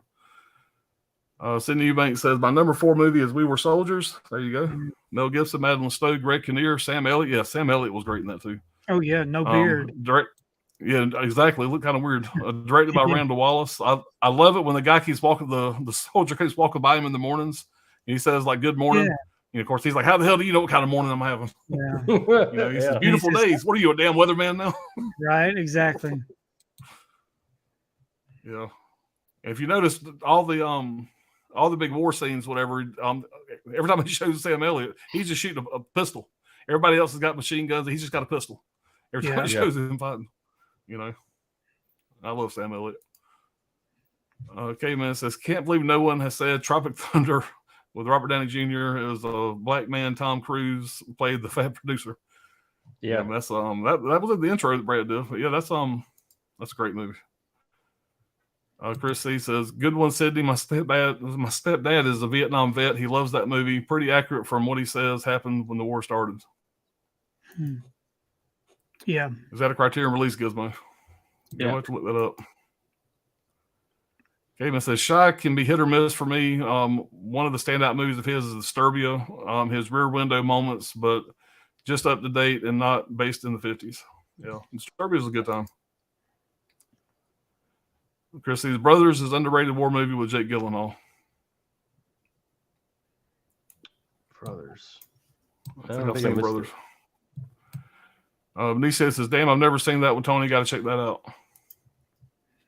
It's a good one. Yeah, We Were Soldiers. Great choice, Tony. Yep. Sounds interesting, Gizmo. I need to check it out.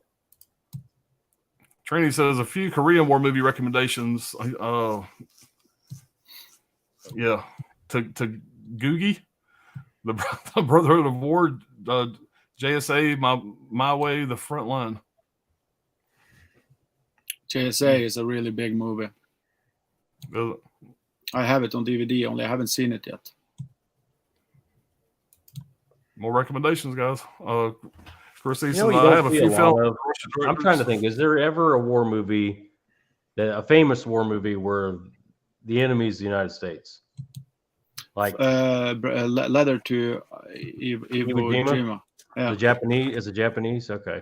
Yeah. That'd be interesting to see us as Clint that. Eastwood make both versions, you know, from Yeah. American point of view, and it's a really great film. I like the Japanese version better, actually. I think he did a better job on that one.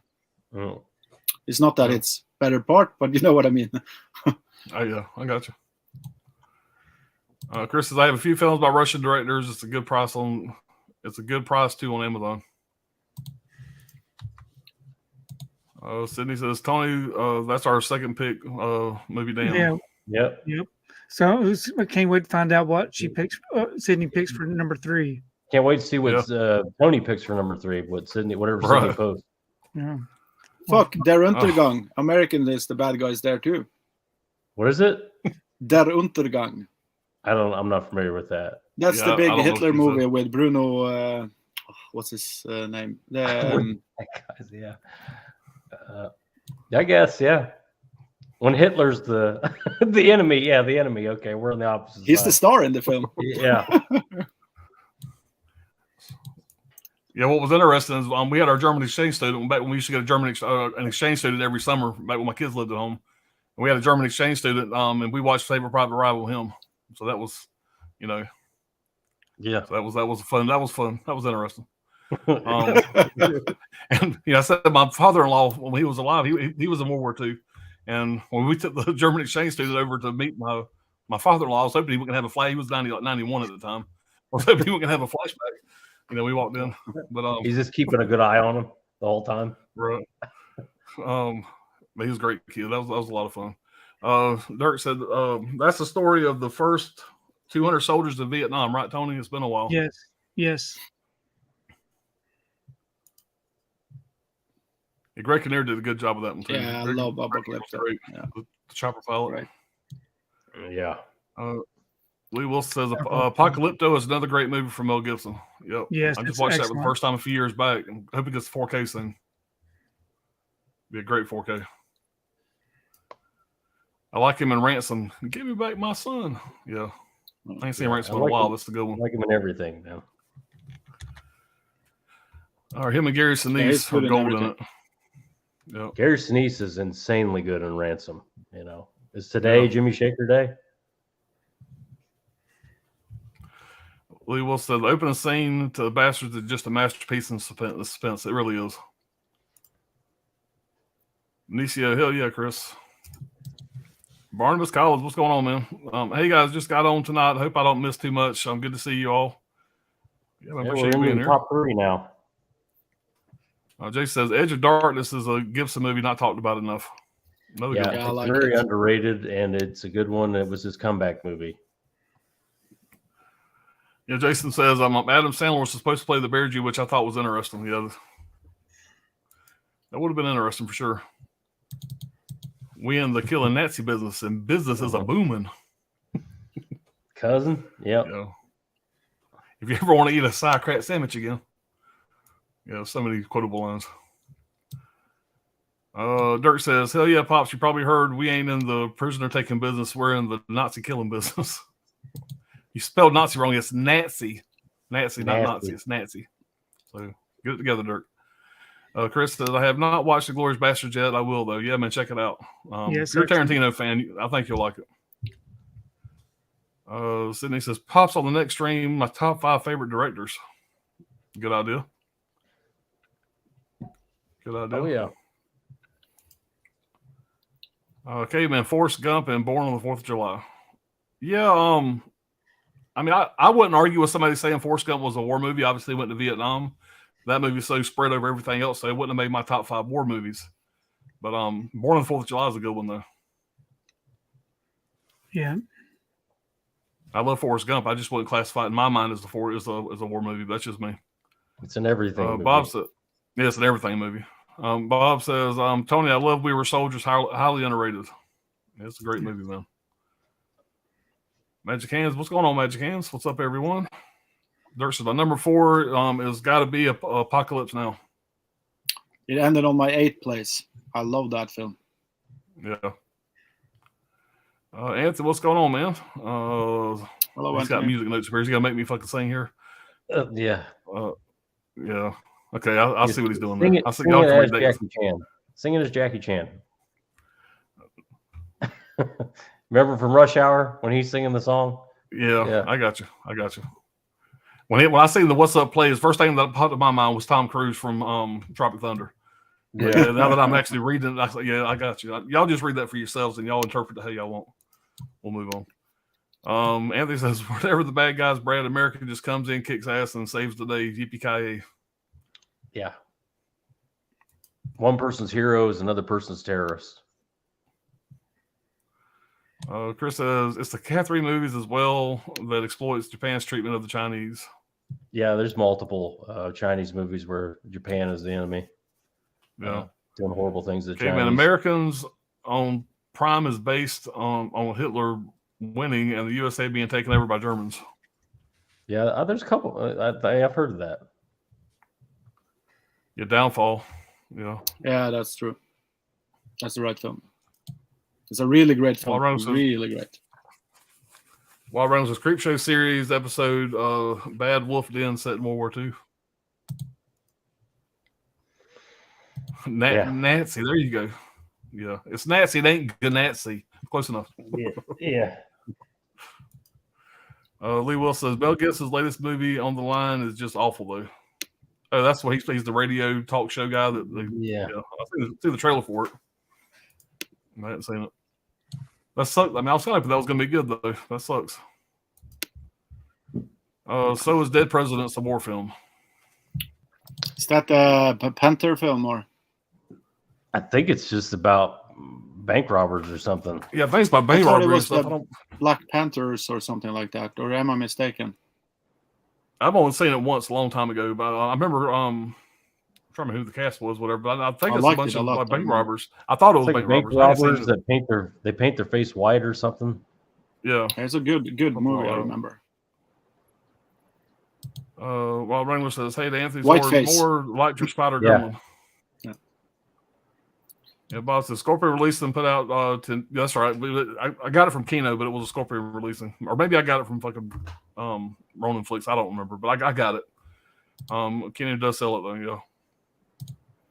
Yeah. How do you say this? Is that Tentoria? Am I saying that right? I don't speak. I got it because it's a shark movie. I haven't seen it yet. I got it because it's a shark movie. So I haven't watched it. All right. And this is Last Castle War Film. It's a prison movie, I think. And he says they go to Vietnam. Yeah, now that I think about it, they do, and it's got the guy with the shotgun. Yeah, I remember they are, and then they become bank robbers, if I remember right. Dead Presidents. Meet the Feebles. Is that a war movie? Magic Hand says, On the Line movie is good. I liked it. Yeah, it's kind of Mel Gibson. I'm going to check it out. Yeah, Chris Tucker's really good in Dead Presidents. Yep. I need to watch that again, but I think I only seen that when it first came out. I don't think I watched it in theaters. I think I watched it on like video store rental back in the day. I need to check that out again. All right, we are already at our number 3, right? Yep, number 3. How am I looking? It's starting to rain pretty bad here. Yeah, so far so good. So good? Okay. I'm going to try to get through so this far quick. so good. This is the most questionable war movie on my list, but a war movie to me, so it's a war movie.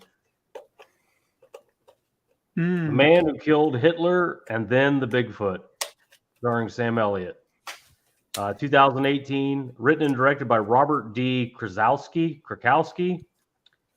Takes place in Massachusetts. The movie follows Calvin Barr, played by Sam Elliott, as he kills Hitler and then Bigfoot. The end. It's not what you think it is. If you look at this, you're like, this is going to be some, grindhouse, crazy madness. It's really not. It's played 100,000% straightforward. This is, like the old school guy. I'll give you an example. He finds a winning lottery ticket on the ground, a scratch off for $100, and he tries to find the owner, instead of turning it in. Somebody offers him a dog treat for his dog for free. He insists on paying for it. That generation, that kind of guy. The movie's really about loss, dealing with loss and regret, which this man has got a lot of. Kind of reminded me a little of Gran Torino, even though it's about Hitler and Bigfoot, that kind of generation. I won't go too much into it, but this guy, kills Hitler, obviously, during the war. He's called away from this mission, and his girlfriend at the time he leaves behind, and they kind of their relationship gets cut short, and he has regret from it, even though he had to do it, kind of thing. And he lives with that his whole life, and then he's called upon again to kill Bigfoot, to save the world, or at least the country. And it's everything you'd think it is, but at the same time, it's not. It's not. I know Tony's seen it, and I would just recommend seeing it. It's an RLJ release. It's inexpensive. See the movie, but go in knowing that you're not going to see some crazy, wild, thing. It's 100,000% serious. My favorite scene is the monologue from Sam Elliott when he explains, the Hitler story and how that happened and how he killed him, and it didn't matter at all. And you can just tell, like, he's been thinking about this his whole life, and it's there's a lot more going on in this than it actually appears to be. This is going to be on the WTF stream. We'll get into this. But anyway, I'll keep it super short. I'm a sucker for it. If I see a Bigfoot movie, these guys know I buy it. So I bought this thing blind. I watched it. I loved it. It's the least war movie of my 5 war movies, but it is a war movie. It's not a war. I don't care. See it. See this movie. Well, we said when we started this, if it's a war movie to you, but throw it in your list. Yeah. So he kills Hitler. Okay, and that's on screen. So during the war. Yeah. Hey, good enough. Yeah. I've been wanting to see that though. I'm gonna check it out. The next film I will talk about is one out of 2 American films I have on the list, and it's probably maybe the second biggest war movie ever made, if you think about budget and extras and the feeling of the film and everything. And it's close to perfection when it comes to how it's done. Oh, that old piece of shit. Yeah. So, but the thing is that when I was in the military, we actually used this film as kind of an instruction on how the soldiers were dressing back in the Second World War. I'm talking about the uniforms and everything like that, and they use it also as not in a good way when you think about it, but how well the Germans defended France when the American arrived, because that's one of the best defenses ever done in war. They planned that, and Americans were really, really unlucky with the weather during that period of time. But what most people don't know about that hit is that American actually did something so clever that I find it hard to believe that people don't know about this. But they actually build up replicas or props out of tanks, boats, and everything like that. You can look it up online. It's crazy as fuck. Where they have like almost like balloons looking like tanks and stuff. So they were tricking the Germans to think they were going to attack further north. And then they attacked Normandy. And this film I can talk forever about. I love almost all the actors except Vin Diesel. He could be ripped out of this film. Sorry. But everyone else is doing a perfect job, in my opinion. And I do think that, as I said, it's the movie that, at least from the West, that is made that is closest to the reality of what the Second World War was when you look at the giant specter of the war, according to the experts. I'm not expert on this, but they use it in the military as facts. But what's funny about the film is that it's been broken down in so bits and pieces that they actually found some flaws in the story. And of course, the storyline is just made up. When they are arguing with, I don't remember what Tom Hanks was in the film. Was he a captain or sergeant? What was he? Lieutenant? No. Captain. Captain, Tom. Yeah. You will never do that in warfare, because then the team wouldn't work at all. So that's something they pumped up a lot just because they wanted to make drama in the group. Mm-hmm. And another really good thing that I remember from the military is that when my captain was really hating on this film, was that if you look in the film, they are always moving around, almost always moving around in daytime. And you never do that in open areas in wars. No matter what, you're not moving around like that in daylight. So that's a big flaws in the storyline. But all the rest is perfect in the film. And I highly recommend this film to everyone. I actually love it so much that when I saw this was used, I had to grab it. It's This is probably one of the only one-clicks I have that I will never sell. But the other ones I've never heard that noise out of Tony like that. Yeah, I've never. That's been on my radar right there. When I saw the front of it, it was okay, but then he turned it to the side. And I saw how thick that was. It's like, yeah, Gizmo, put that other next to your alien egg when you get ready to shoot that alien egg. Throw that in the box. But it's a hell of a movie, and I highly recommend it for everyone. Yeah. But everybody has seen this. This is one of those. And another thing was that when this movie arrived on cinema, I remember this as it was yesterday, because the experience you got with the sound in the cinema, with when the opening scenes arrived, it's like it was something brand new to experience in the cinema. And it was it Yeah. really got me in the core when that happened. The cinema was told by the makers of the movie, they were asked whatever to turn the volume really high, like higher than Yeah. normal, whatever, just to get the full effect of all the sound. One thing that I read about it. So, Yeah. and by the way, just a rebuttal, American soldiers can walk around during the fucking day if they want to. They can do what the hell they want to do. So American soldiers are badass enough. They can walk around during the day. So just, clear that up. I see feel you sorry in the Third World War, Pops. Yeah, we'll be helping you. We'll be bailing you out. in the day- I'll in the first daytime. act. I'll die in the first act. You won't see me for long. Yeah, they won't let us join. But I love Yeah. just that poor captain that had Gizmo that had to deal with Gizmo every day. That I just feel sorry for him. Can you imagine giving Gizmo a gun? I mean, He actually pumped me up to become like a corporal, or what you call it in English. Not corporal, but is that the lowest? I was like the lowest of the. one day you'll be a private. I'll be You dead really before work at that. it. Yeah, man, that's awesome.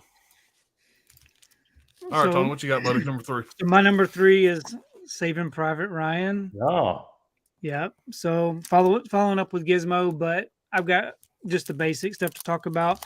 So it's 1998 American epic war film directed by Steven Spielberg, which was a big deal, right? huge deal. Son. Set in 1944 in France during World War II, following a group of soldiers led by Captain John Miller, who was the person that Tom Hanks was portraying. They're on their mission to extract Private James Ryan, Matt Damon, from the war after his 3 brothers are killed in battle. So the cast includes Edward Burns, Tom Sizemore, Giovanna Ribisi, I think that's how you say his name, Yep. Vin Diesel, which I know that Gizmo loves, right? Mhm. Yeah. And Adam Goldberg. But yeah, this is one of those films that most everybody's seen. It, this right here was released for the 20th anniversary. I do remember seeing this one in the theater. I do remember it being very loud, like Pops was saying. I don't know, just a real big epic. It's almost like it was just an epic battle the whole time. But yeah, just one of those top war movies. It was also the first movie I actually, I thought they were shooting behind me when I saw it on cinema. Oh, yeah. Surround sound. Yeah. Well, I got my Dolby Atmos and surround sound set up in here. That's one of the go-tos I throw in. The opening beach scene of that movie there really shows off a sound system, and it's pretty epic. Yeah.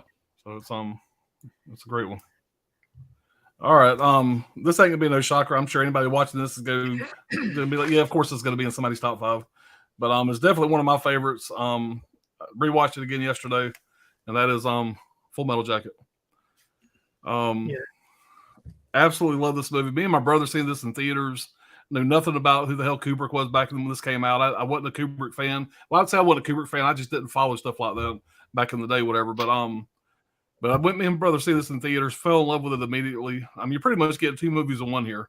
The first 45 minutes of this is them being on Paris Island, whatever the training. You got Emery, whatever, being the drill sergeant. Man, he's gold. Originally Stanley Kubrick, whatever, was gonna, give him a script, give him stuff to say, but he came in and pretty much did his own lines. I've heard 2 different stories, 2 different versions of this. Supposedly, everybody always thinks that that Arlie Emery's his name, right? Arlie Emery, whatever, came in and pretty much just did his own lines. But according to what Arlie Emery said, that they went over the script and really fine-tuned it the way Kubrick wanted. So whatever side you believe the most, whatever. Regardless, he did a great job with it. He was a real-life drilling sergeant, or a drill instructor, and came in here and just absolutely killed this role. The first 45 minutes of this movie is my favorite part while they're in the training. That's the best part of the movie for me. But the other part, don't sleep on it, it's good as well. Basically my phone just died on me here. Hold on. All right. So just to go back from the beginning before I get too rambled here. Directed by Stanley Kubrick. I know Dirk's here just perked up out there in the chat. Anything Kubrick, whatever, Dirk knows you can't do no wrong. Stars Matthew Modine, and I knew Matthew Modine from Vision Quest before this. I was a huge fan of Vision Quest back in the 80s. So I think the memory serves. I may have seen him in some other stuff, but this was when I seen him in this, I knew him from Vision Quest. Arlie Emery, drill sergeant, fantastic. Vincent D'Onofrio, if I'm saying his name right. D'Onofrio. Absolutely kills it as Gomer Pyle in this. Matter of fact, Arlie Emery said, I got it down here, He said in an interview on a DVD, Arlie Emery said he felt Vincent D'Onofrio's performance was not only the best of the film, but it was the best part of the film as a whole. So that was his favorite part of the movie. This was also the first Stanley Kubrick film that was edited on a computer instead of like splice film. So this is the first film that Kubrick did on a computer. For all you movie nerds out there.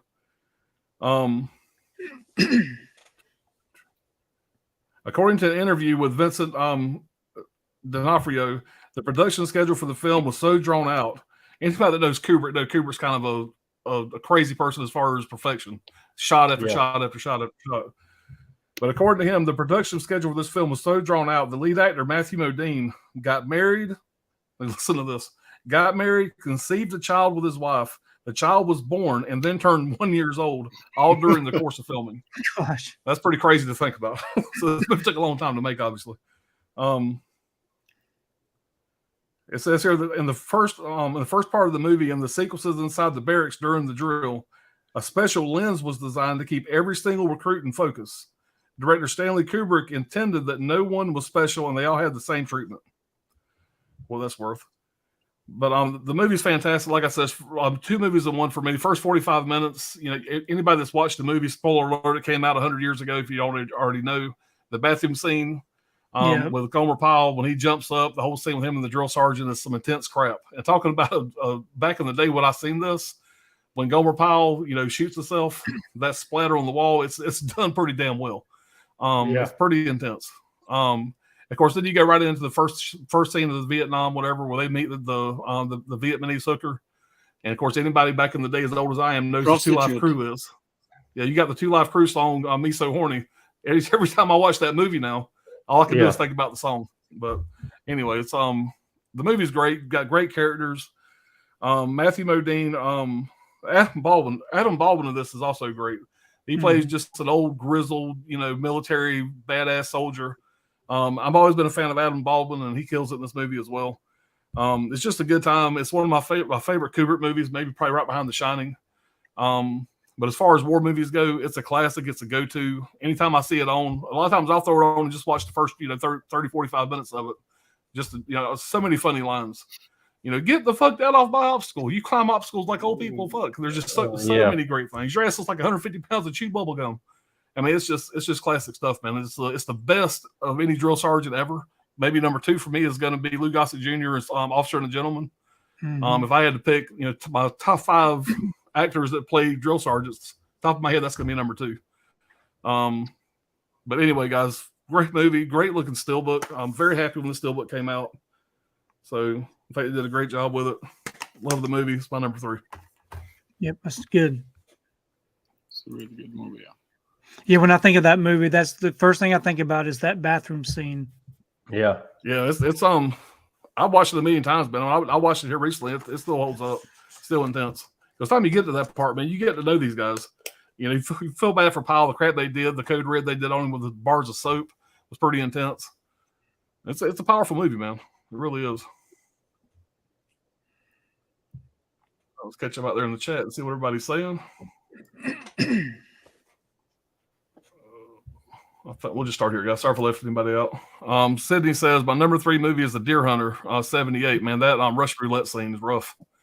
Robert De Niro, Christopher Walken, Meryl Streep, directed by Michael Cimino. I got that 4K. That was the first 4K shot select that came out. I got that up there, and I watched it maybe 2 years ago. It's powerful movie. Yeah, I watched it when it came out too. It's a very long movie. It is. Trini said, Brad, I actually like this slow burn. Are they talking about the Bigfoot, Sam Elliott, Hitler? It is movie? what you think it is, and it's not what you think it is. I mean, it's very interesting what they did, and I love little movies like that one. It's a totally out of left field, strange thing. Well, I'm a huge Sam Elliott fan, so it's been on my list. I definitely want to watch it. I actually got to see that also at Sitges, the Bigfoot movie. Yeah, I don't know how it got made. I really don't, but it works, man. And the cover art is so beautiful on the poster art. Yeah, the other reverse art on it. Yeah, it has it. Yeah, I love the I didn't mention this in the thing. I wish I did.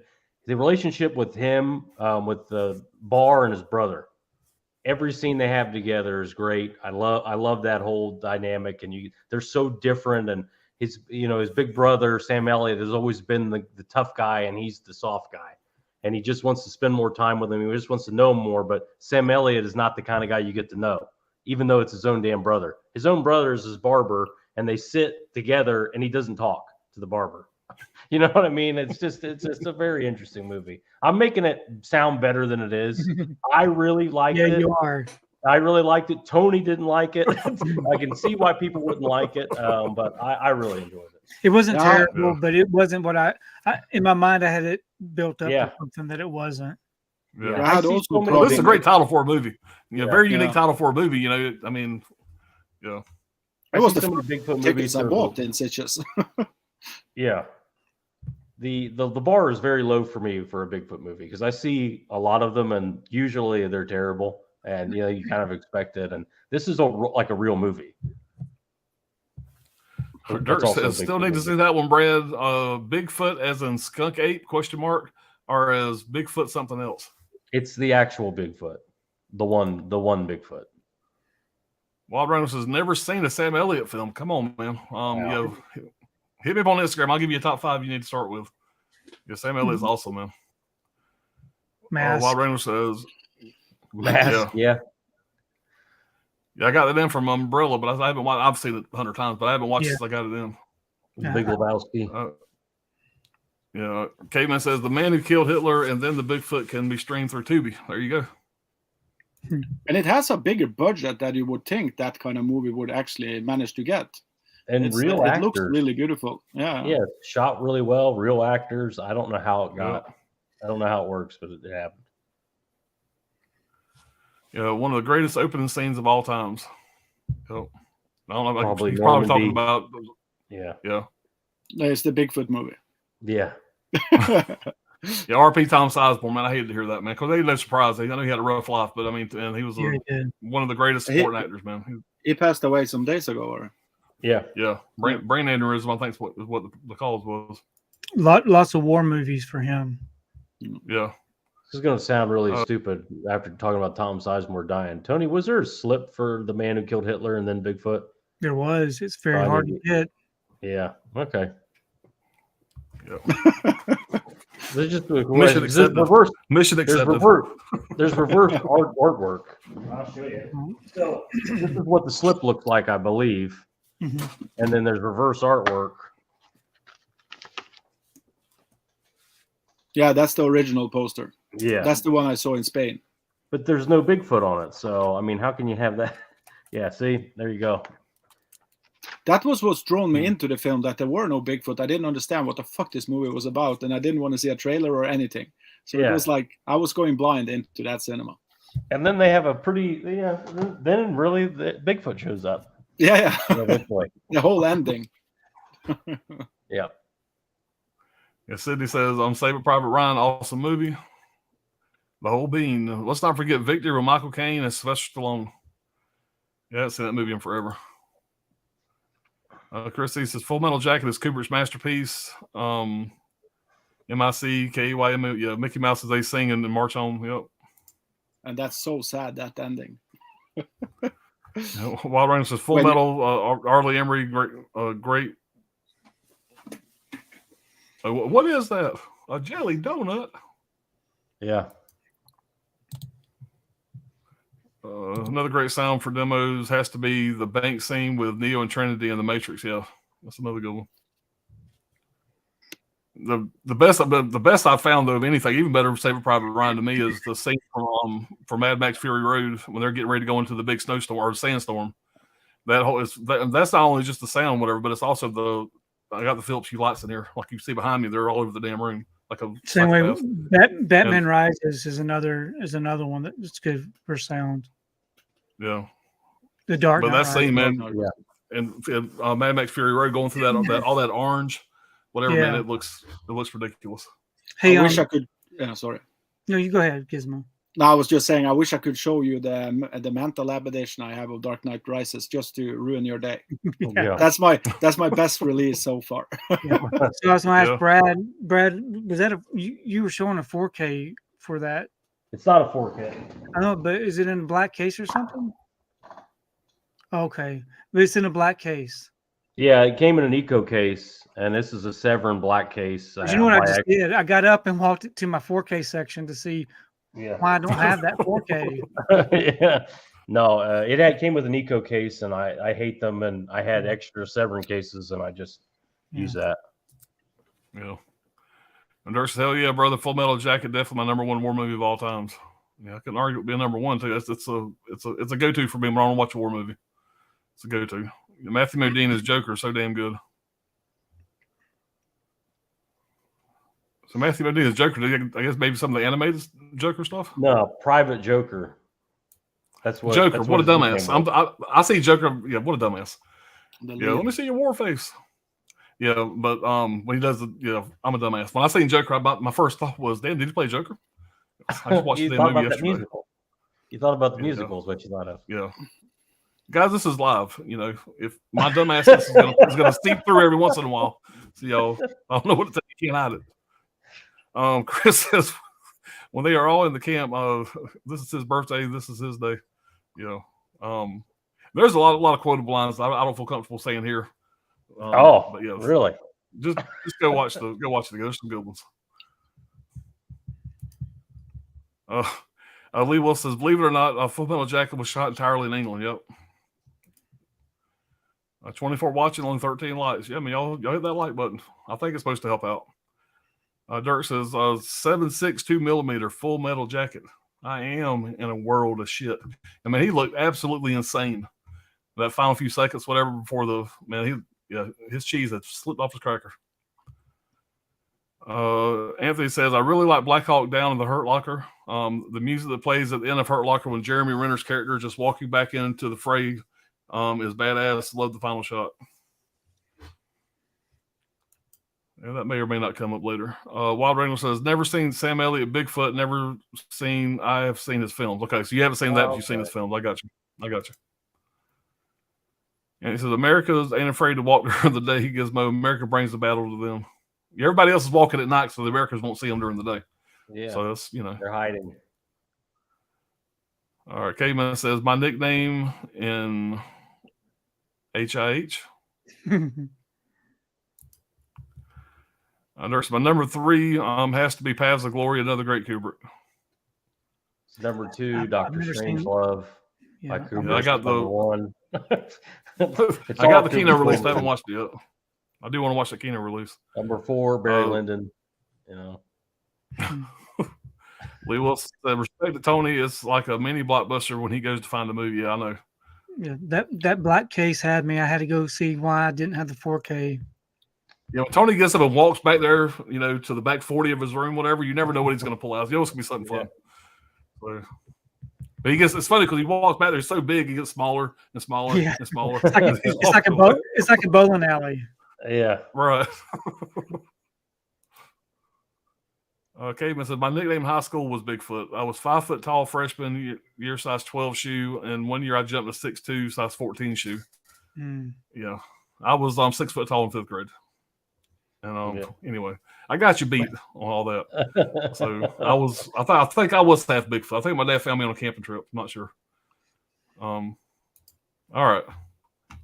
In 7th grade, I was 12 years old. The teacher told me my age, not my shoe size. His age is my shoe size. Yeah, I wear a 12. Anyway. All right. We're gonna move on to our number 2 here. I actually never grew into my shoe size. I mean, I'm 5'7", and I've got size 12 feet, but I just never got any taller. Well, yeah. Right. What is this, 2? This could easily be my number 1. I love this movie a lot, and I don't think people either saw it or gave it, or maybe they fell asleep during. I don't know, but anyway, 2012. 12:30 a.m. I've seen it. I'm a big fan of this thing, and as a woman director, she directed Hurt Locker as well. Catherine Bigelow. Takes place in the Middle East, shot mostly in India. Movie follows CIA agent Maya. That's all you get. The first name. Jessica Chastain plays her. She's a member of the team responsible for hunting down Osama bin Laden. Her character is extremely annoying and apparently very accurate to portray. Huge pain in the ass. That apparently the CIA recruited her out of high school. She was off the charts with her brain ban, basically. It's the other side of a war movie. Basically, that's my justification for it. It's the decision makers and the war rooms, stuff like that. It's all very grounded, dark, super intense. Puts you in mind of something like, kind of like Munich meets Sicario. That's what I would tell people.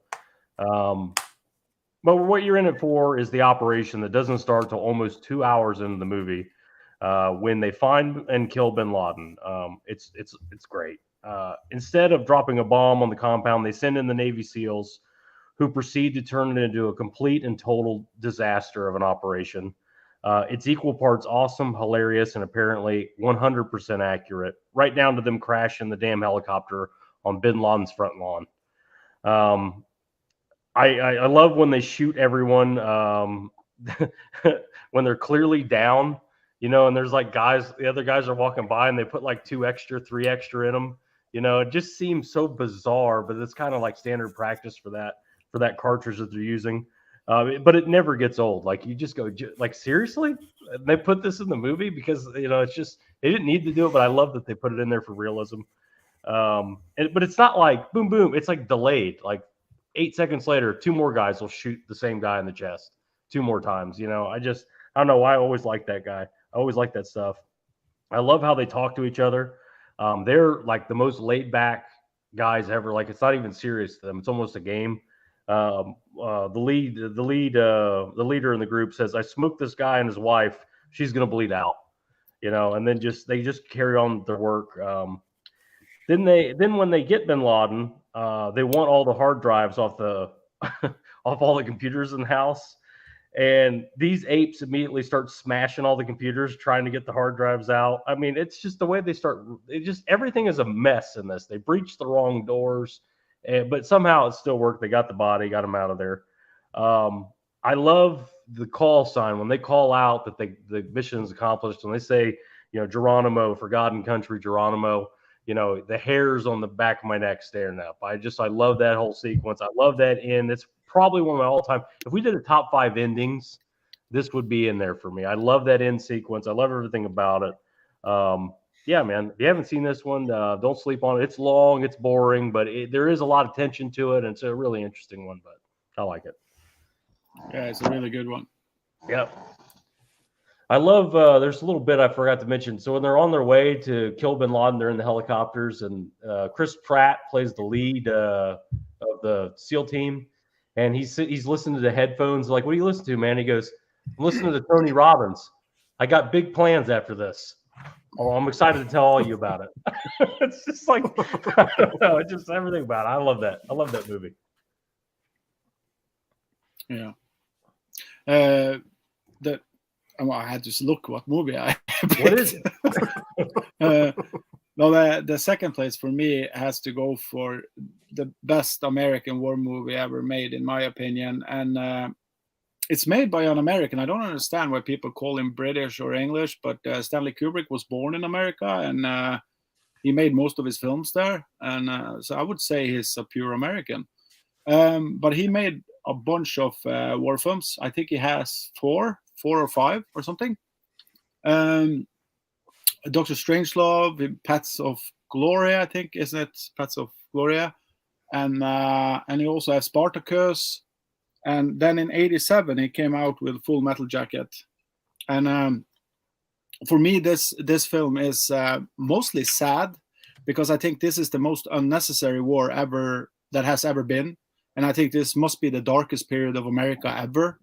It's like there is no reason why the war was happening.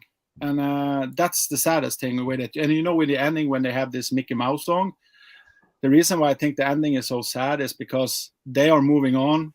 The war is still going and everything is happy, but it's actually the opposite around. So for me, I think this movie is, and I agree with Pops that I think that the opening, the first 50 minutes or something, is the best part of the film. But it's hard to pick for me because I love the war part also. It's done in a kind of meta way where they are filming TV crew are filming there, and it's done with this kind of American flag and everything, you know. So it's kind of a celebration of war, and I think Kubrick managed to capture that in a way where he was. I know this is going to sound bad, so don't block me, but he was kind of shitting on America back in 68 or 69 or something. When was the war? 68 to 72 or something.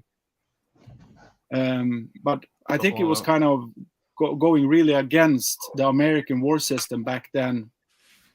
So for me, I think the reason why I said to Brad earlier that it reminds me of Starship Troopers is because I think it is a war, and it's just a war. It doesn't need to be a war, but it just have to have a war, and everybody has to be involved in that war, and it's a celebration of war in a way.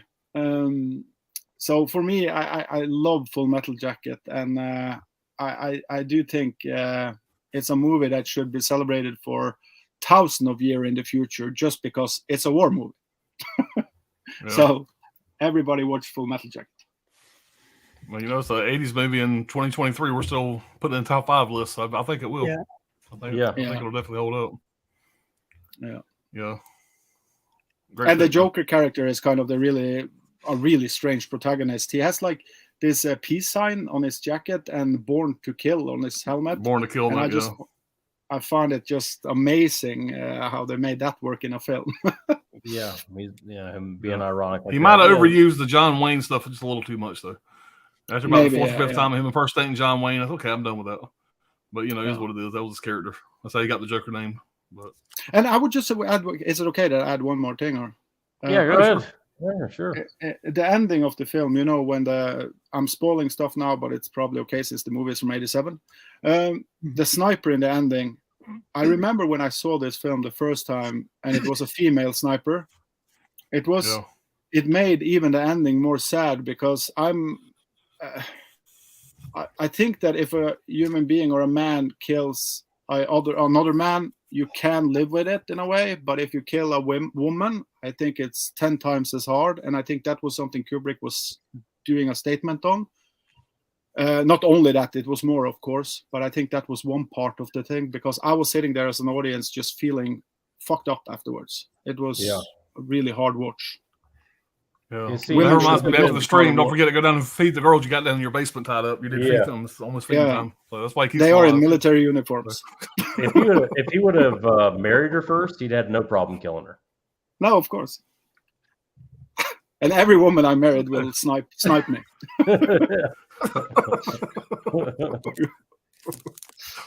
Okay. Yeah, Tony, try to follow that up. Yeah. My number 2 film is another war movie based off of true events. It's Hacksaw Ridge, Oh yeah. 2016, directed by Mel Gibson, another great film by Mel Gibson, based on the 2004 documentary, The Conscientious Objector. This film focuses on a World War II experiences of Desmond Doss, an American pacifist combat medic who, as a Seventh-day Adventist Christian, refused to carry or use a weapon or firearm of any kind. So it kind of goes through that story of why he doesn't want to use a weapon, doesn't want to kill people. Doss becomes the first conscientious objector to be awarded the Medal of Honor for service above and beyond the call of duty during the Battle of Okinawa. Andrew Garfield stars as Doss with Sam Worthington and Vince Vaughn in supporting roles. So I really love this one. Me and Sonia went and saw this one in the theater when it came out. To me, I just thought Andrew Garfield did a really good performance in this. You know, we had just seen him as the Amazing Spider-Man. This is kind of like his follow-up film, a more serious role. But yeah, we just loved it. We thought it was really good. It's another feel-good movie because of his actions of what he was doing, trying to save his platoon and trying to to save all these people and the hardship he went through to do these things without actually killing anybody. Yeah. He takes Vince Vaughn's rifle towards the end, and he's just like, "What are you doing?" And he's like, he uses it to make a sled For to other pull him out. purposes, yeah. Yeah. Yeah. And Good pick, man. another one of those, just like I was saying with We Were Soldiers, this right here has some really great special features with it, with the real life person going into those documentary style special Yeah. features. It's really good, and it's got a lot of information. Mel Gibson said he had to change a lot of it so it would seem more realistic. Really? The stuff that he did was that it was even a lot crazier than what they showed on screen. People wouldn't Nobody would believe it. You Yeah. know? Yeah. Yeah, it's a good movie. It's a good movie. Yeah, really good. All right, my number 2 has already been mentioned, but I watched Man this. who killed Hitler and Bigfoot. I watched this for the first time in a long time. Whenever Shouts Lake put this out. Anyway, it's on Platoon in 4K. Man, this movie here, I've watched a lot of war movies the last week. I watched a lot of war movies in my life, whatever, but this movie here does, I think, in my opinion, one of the better jobs of making you like know the characters. I feel like a good war movie, the basis of a good war movie is you have to care about the characters. Everybody's seen a gazillion war movies, but when you care about the characters and you feel like you get inside their head a little bit, I've never been in a war, obviously, but when you have good characters like this, you feel like you're there with them. And this Oliver Stone did a great job doing that in this movie here. Movie came out in 1986. Now, one thing about this movie, I seen this in theaters when it came out. I'll never forget this. I remember walking out of the theater, and there was old guys. You could tell they were veterans walking out of the theater crying, tears running down their face. Big burly men walking out of theaters crying, watching this movie. And I know that this was supposed to be very realistic. Oliver Stone was a veteran. And so there was a lot of veterans that seen this movie back in the day, at least in my theater that I seen. I mean, I was 86, I'd have been 15, but I will never forget it. They seen these guys in the lobby of the theater, whatever, with tears in their face, going down their face after seeing this. That's got to tell you something. That's a sign it's a good movie, but it's at least an accurate movie. So I give a big props for that. And I didn't realize how many damn stars was in this movie. Tom Berenger, William Dafoe. One thing about these two guys, both great actors. I love William Dafoe. Tom Berenger, I wish he'd have done more stuff. Whatever he really didn't get as big as I think he probably should have got. He's a great actor. But anyway, Tom Berenger is normally plays the good guy, and William Dafoe, for the most part, has always kind of played the bad guy. Oliver Stone.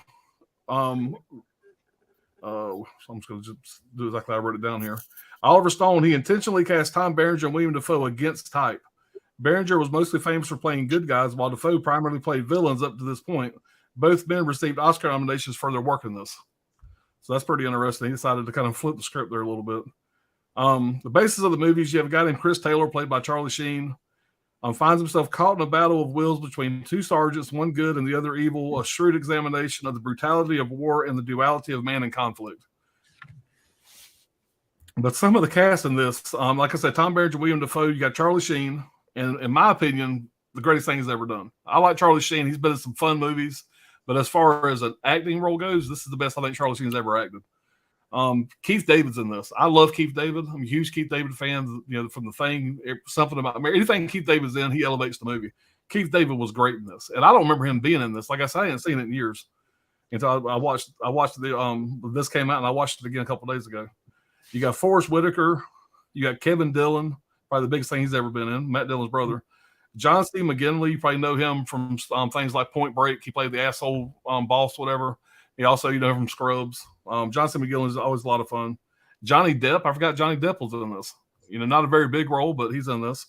You got Tony Todd, Candyman's in this. Very small role, but it was kind of interesting seeing Tony Todd in this. So just a lot of faces popping up that became bigger stars down the road.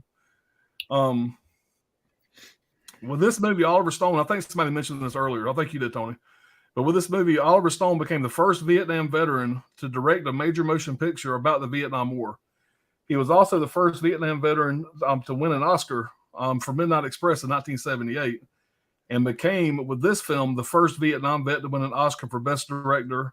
As of 2016, he is the last veteran of any war to win an Oscar for Best Director other than Clint Eastwood, who served in the Army during the Korean War, but he never actually went to South Korea. Because if he would have, the war would have been over within days. But man, the movie hits. It's a powerful ass movie. If you haven't seen this one here, I know this is an older film, But I mean, this is one of the ones that's always you kind of slept on. Go back and you need to watch this. This is a powerful ass movie. By the time this movie's over with, man, it's powerful. Out of all the movies I watched, and I watched a lot, some were kind of generic. Some, I enjoyed the movie, but the characters wasn't great. Some maybe the characters were great, but the story was kind of boring. I thought this is kind of the total package. Big fan of this film here, and I've always been a fan of the movie, but after rewatching it again recently, I'm back to square one. I'm a huge fan of this movie. And it's just kind of one that's just it's a hard watch. It's not one you got to be in the mood to watch it. It's definitely not a feel good movie, but you got to be in the mood to watch it. If you're in the mood to watch a really good war film, stick this one in. It's a great time. Probably one of Charlie Sheen's best performances. Yeah, it's got to be. Yeah, probably his best movie, really. Yeah. So, but we'll read the chat and we'll get started on number one here. Excited to see everybody's number one pick. Let's see. Still got 28 people in here, guys. We were mid-30s a little while ago. So y'all, do it. You know how it goes. Hit the like button, subscribe to everybody. Well, most people in the chat's probably subscribed to most of y'all, except probably me. Let's see. I think that's where we left off at. I'll do this just so we can read the next one because I got a stupid joke. Caveman says, my nickname in high school was Bigfoot. I was 5 foot tall freshman, size 12 shoe. 1 year I jumped to 6'2", 14 shoe. And then Calder says, what they say about guys with big feet, large shoes. It's like, they say if you got big feet, you know what that means. If you got big ears, you know what that means. You got a big nose, you know what that means. It's like you better be packing because you're a goofy looking bitch. Anyway, that was kind of the joke. All right. Gus says 0 Dark 30 put me to sleep. I can totally see that. Yeah. I didn't get to the 2 hour mark. It's a slow burn that pays off, but there are 10, real life events that happen. I do like the mix when they put actual footage in too. They put actual footage of real bombings and things that were happening throughout the story to give it more realism. So me having the theater room down here in the basement in the next room, my wife's only seen 2 movies down here since we've lived here. 2 movies. And the 2 movies that we saw were 0 Dark 30 and any which way you can. No, what was the other one? Doggone it. I can't remember all of a sudden. It's the one with it doesn't matter. Anyways, out of all the movies we saw that one. She hated it. That's why she never came back. Yeah, exactly. She takes her business to another theater across town. We showed the better movies. Sydney says my number 2 movie is Apocalypse Now, 1979. Martin Sheen, Marlon Brando, and Robert Duvall, directed by Francis Ford Coppola. Classic. 0 Dark 30, a great movie. I think so. Caveman says Green Zone. Matt Damon discovering covert and faulty intelligence causes a U.S. Army officer to go rogue as he hunts for weapons and mass destruction in an unstable region.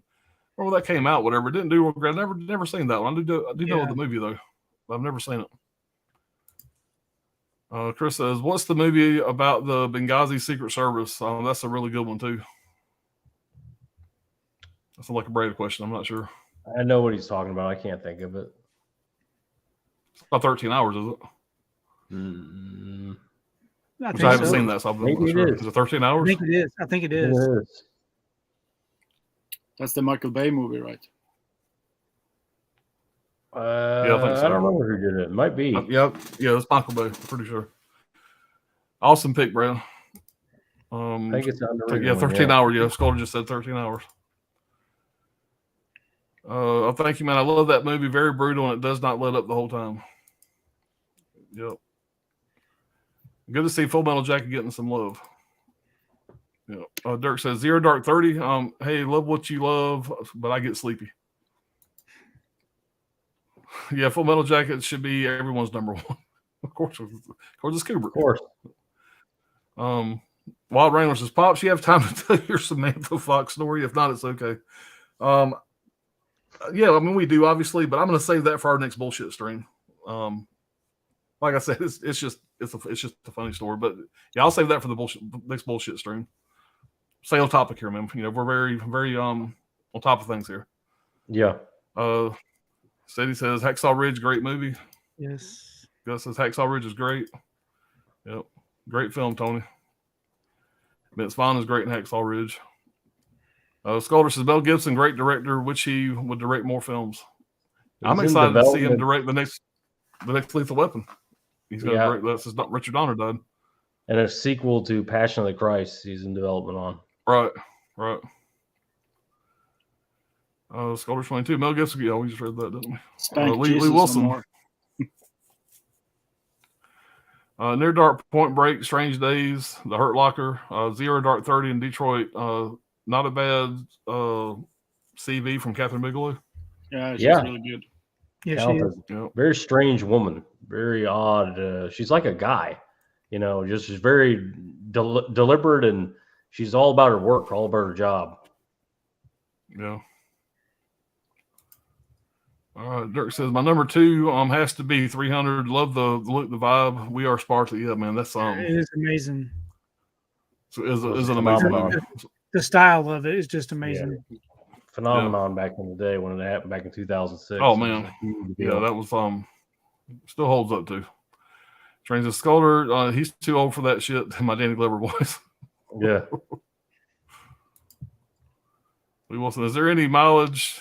Is there any mileage in Mel Gibson directing Lethal Weapon 5? I heard that he's mentioned it in conversation. I think it's happening. It's greenlit. Richard Donner died, so they let Mel Gibson's going to do it and star in it.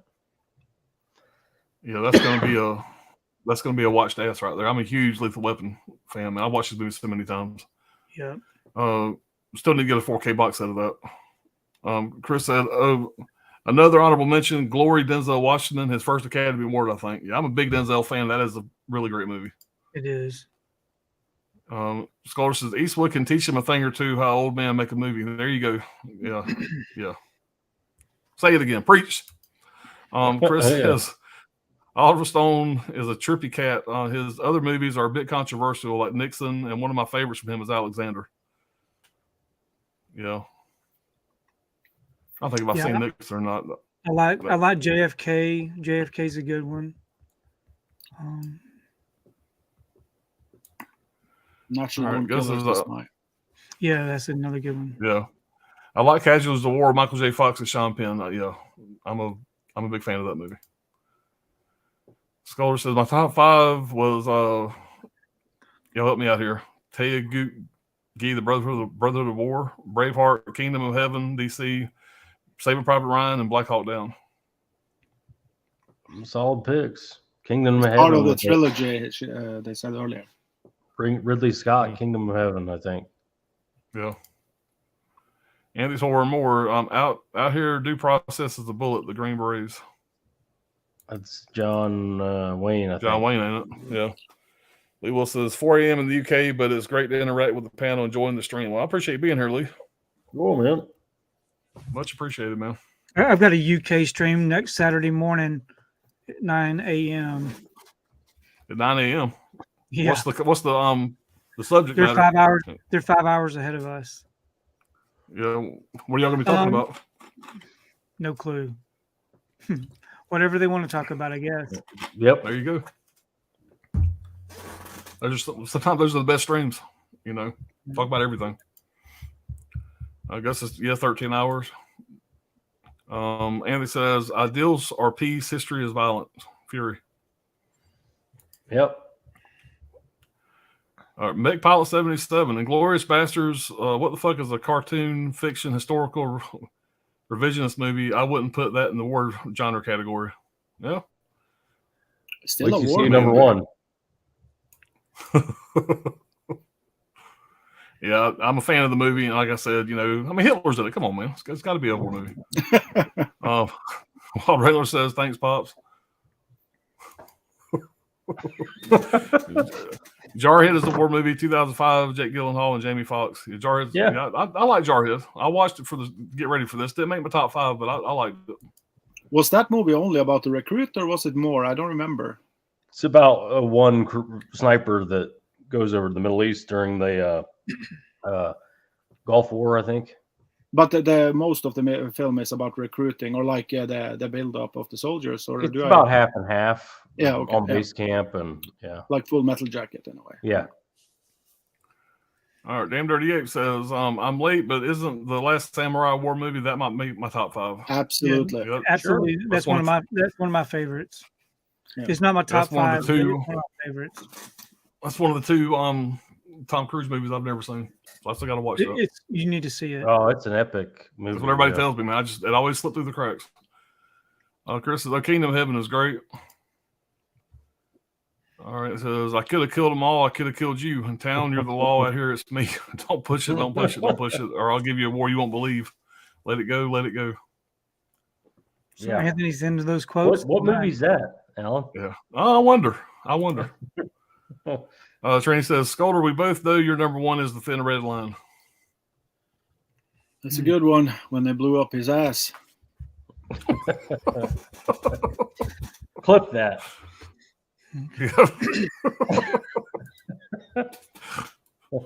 Oh, Lord. All right, number 1, Brad. 1997. Starship Troopers. I knew it. Directed by legendary Dutch pervert himself, Paul Verhoeven. Hey, don't talk shit about. Shot mostly in Wyoming to give it a desolate look. The movie follows Rico, Carmen, and Carl as they join the military out of high school in the 23rd century. Rico goes to infantry, Carmen to the fleet, and Carl to game and theory. Basically, idiot, smart, and super smart. They all enlist to fight in the war against the arachnids, which are these giant insects from a different planetary system. This is a satire, sci-fi, war movie. Verhoeven is saying a lot here. I won't go into all the stuff. Beyond that, it's just a ton of fun. Still holds up really well, even on 4K. Great action sequence, insane gore. Standout performance in it is a Michael Ironside as their one-handed history teacher who comes back later as their squad leader. The big line, they sucked his brains out. Come on, man. I love the satirical propaganda and the news scenes that keep breaking in throughout the whole movie. They break in one time to relay a story about a colony of Mormon separatists slaughtered on an arachnid planet. Then it shows like hundreds of bodies everywhere. I mean, like I said, if you haven't seen this movie by now, you're kind of wasting your life at this point. This is a quintessential 90s movie. This is an awesome steel book. Like I said, it still holds up. It's still a lot of fun. Very patriotic film. Humans versus everybody. I love this movie. I'm never going to stop watching it. I think I've owned this movie 7-8 times. It is a war movie. It's not a war movie. I don't care. Definitely check this one out. Yeah, if I had to guess, that was going to be your number 1. I had a feeling that was going to hit somewhere in the top 5. Yeah, that's great. Yeah, we can end the Great stream movie, now. man. I love that still book. I love that still book. Anyway, thanks everybody for coming out. We'll be back with another one. We don't need to go further. Yeah. Ignore what Brad's saying. Just meet him. All right, go ahead, Gizmo. Yeah, I would also have put that film in my list, but I had to trim it down a bit to remove some of the subcategories and some of the. Yeah, or else I wouldn't have managed this. This was the hardest one I've broken down so far, the best 5 war movies.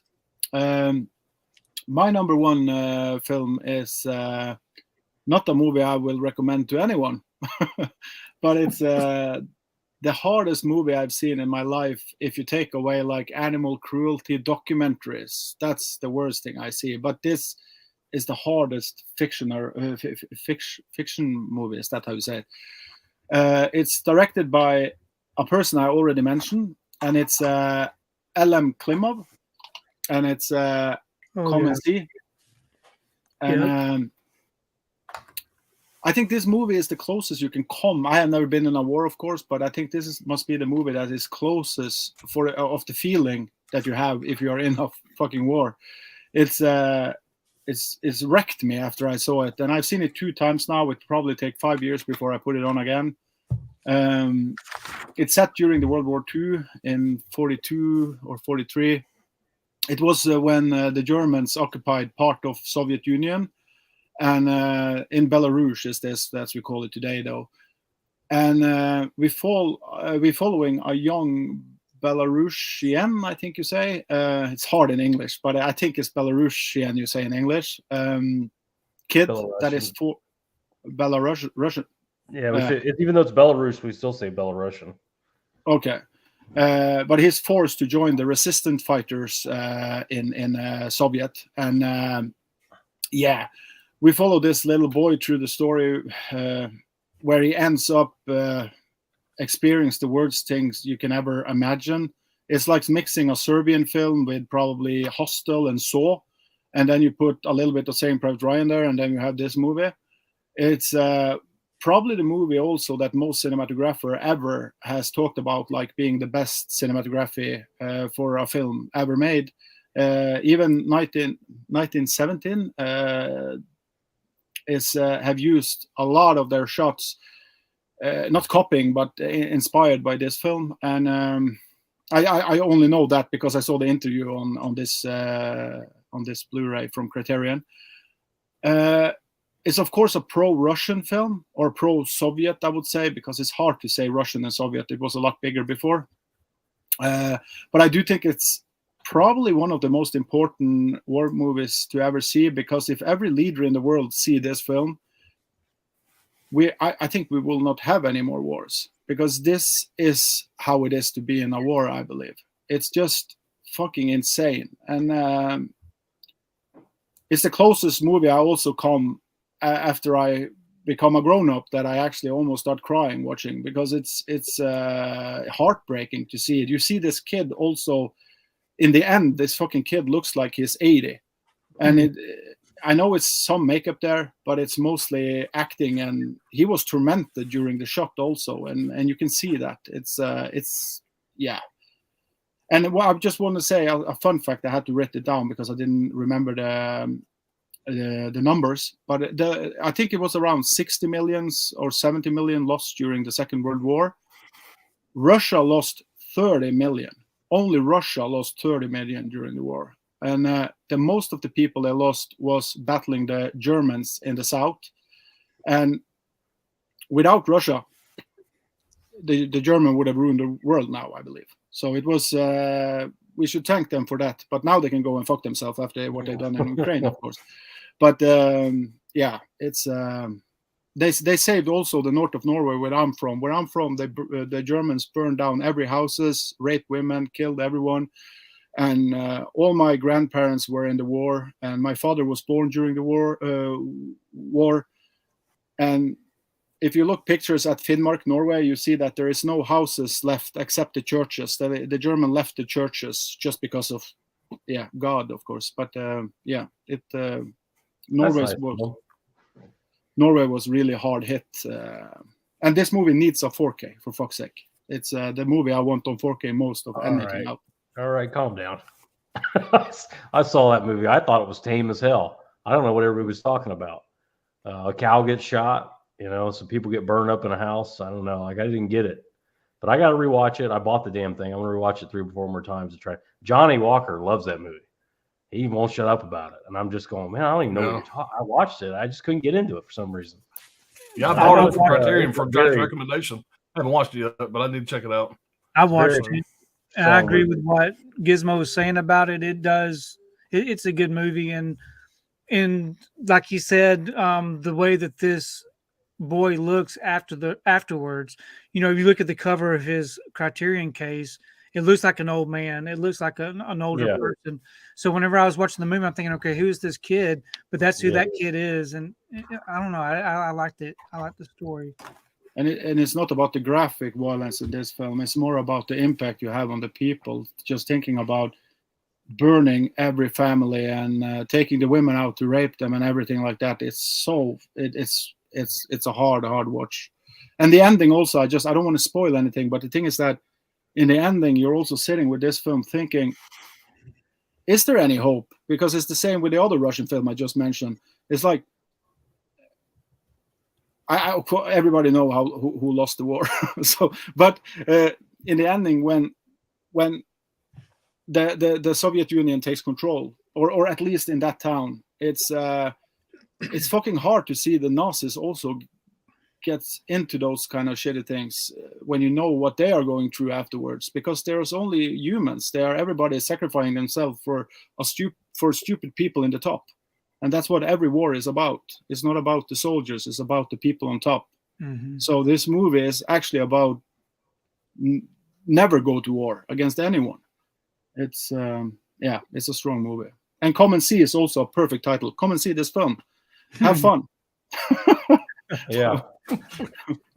Slit your throat when you see this. Come on, see it. Yeah. All right, guys, I'm taking you off the big screen. Calm down. Lose control there. Give me a half hour more. Come on. All right. My number one is no big surprise. It's already been mentioned. I wish I had something, cool like Starship Troopers to throw up here that can surprise everybody.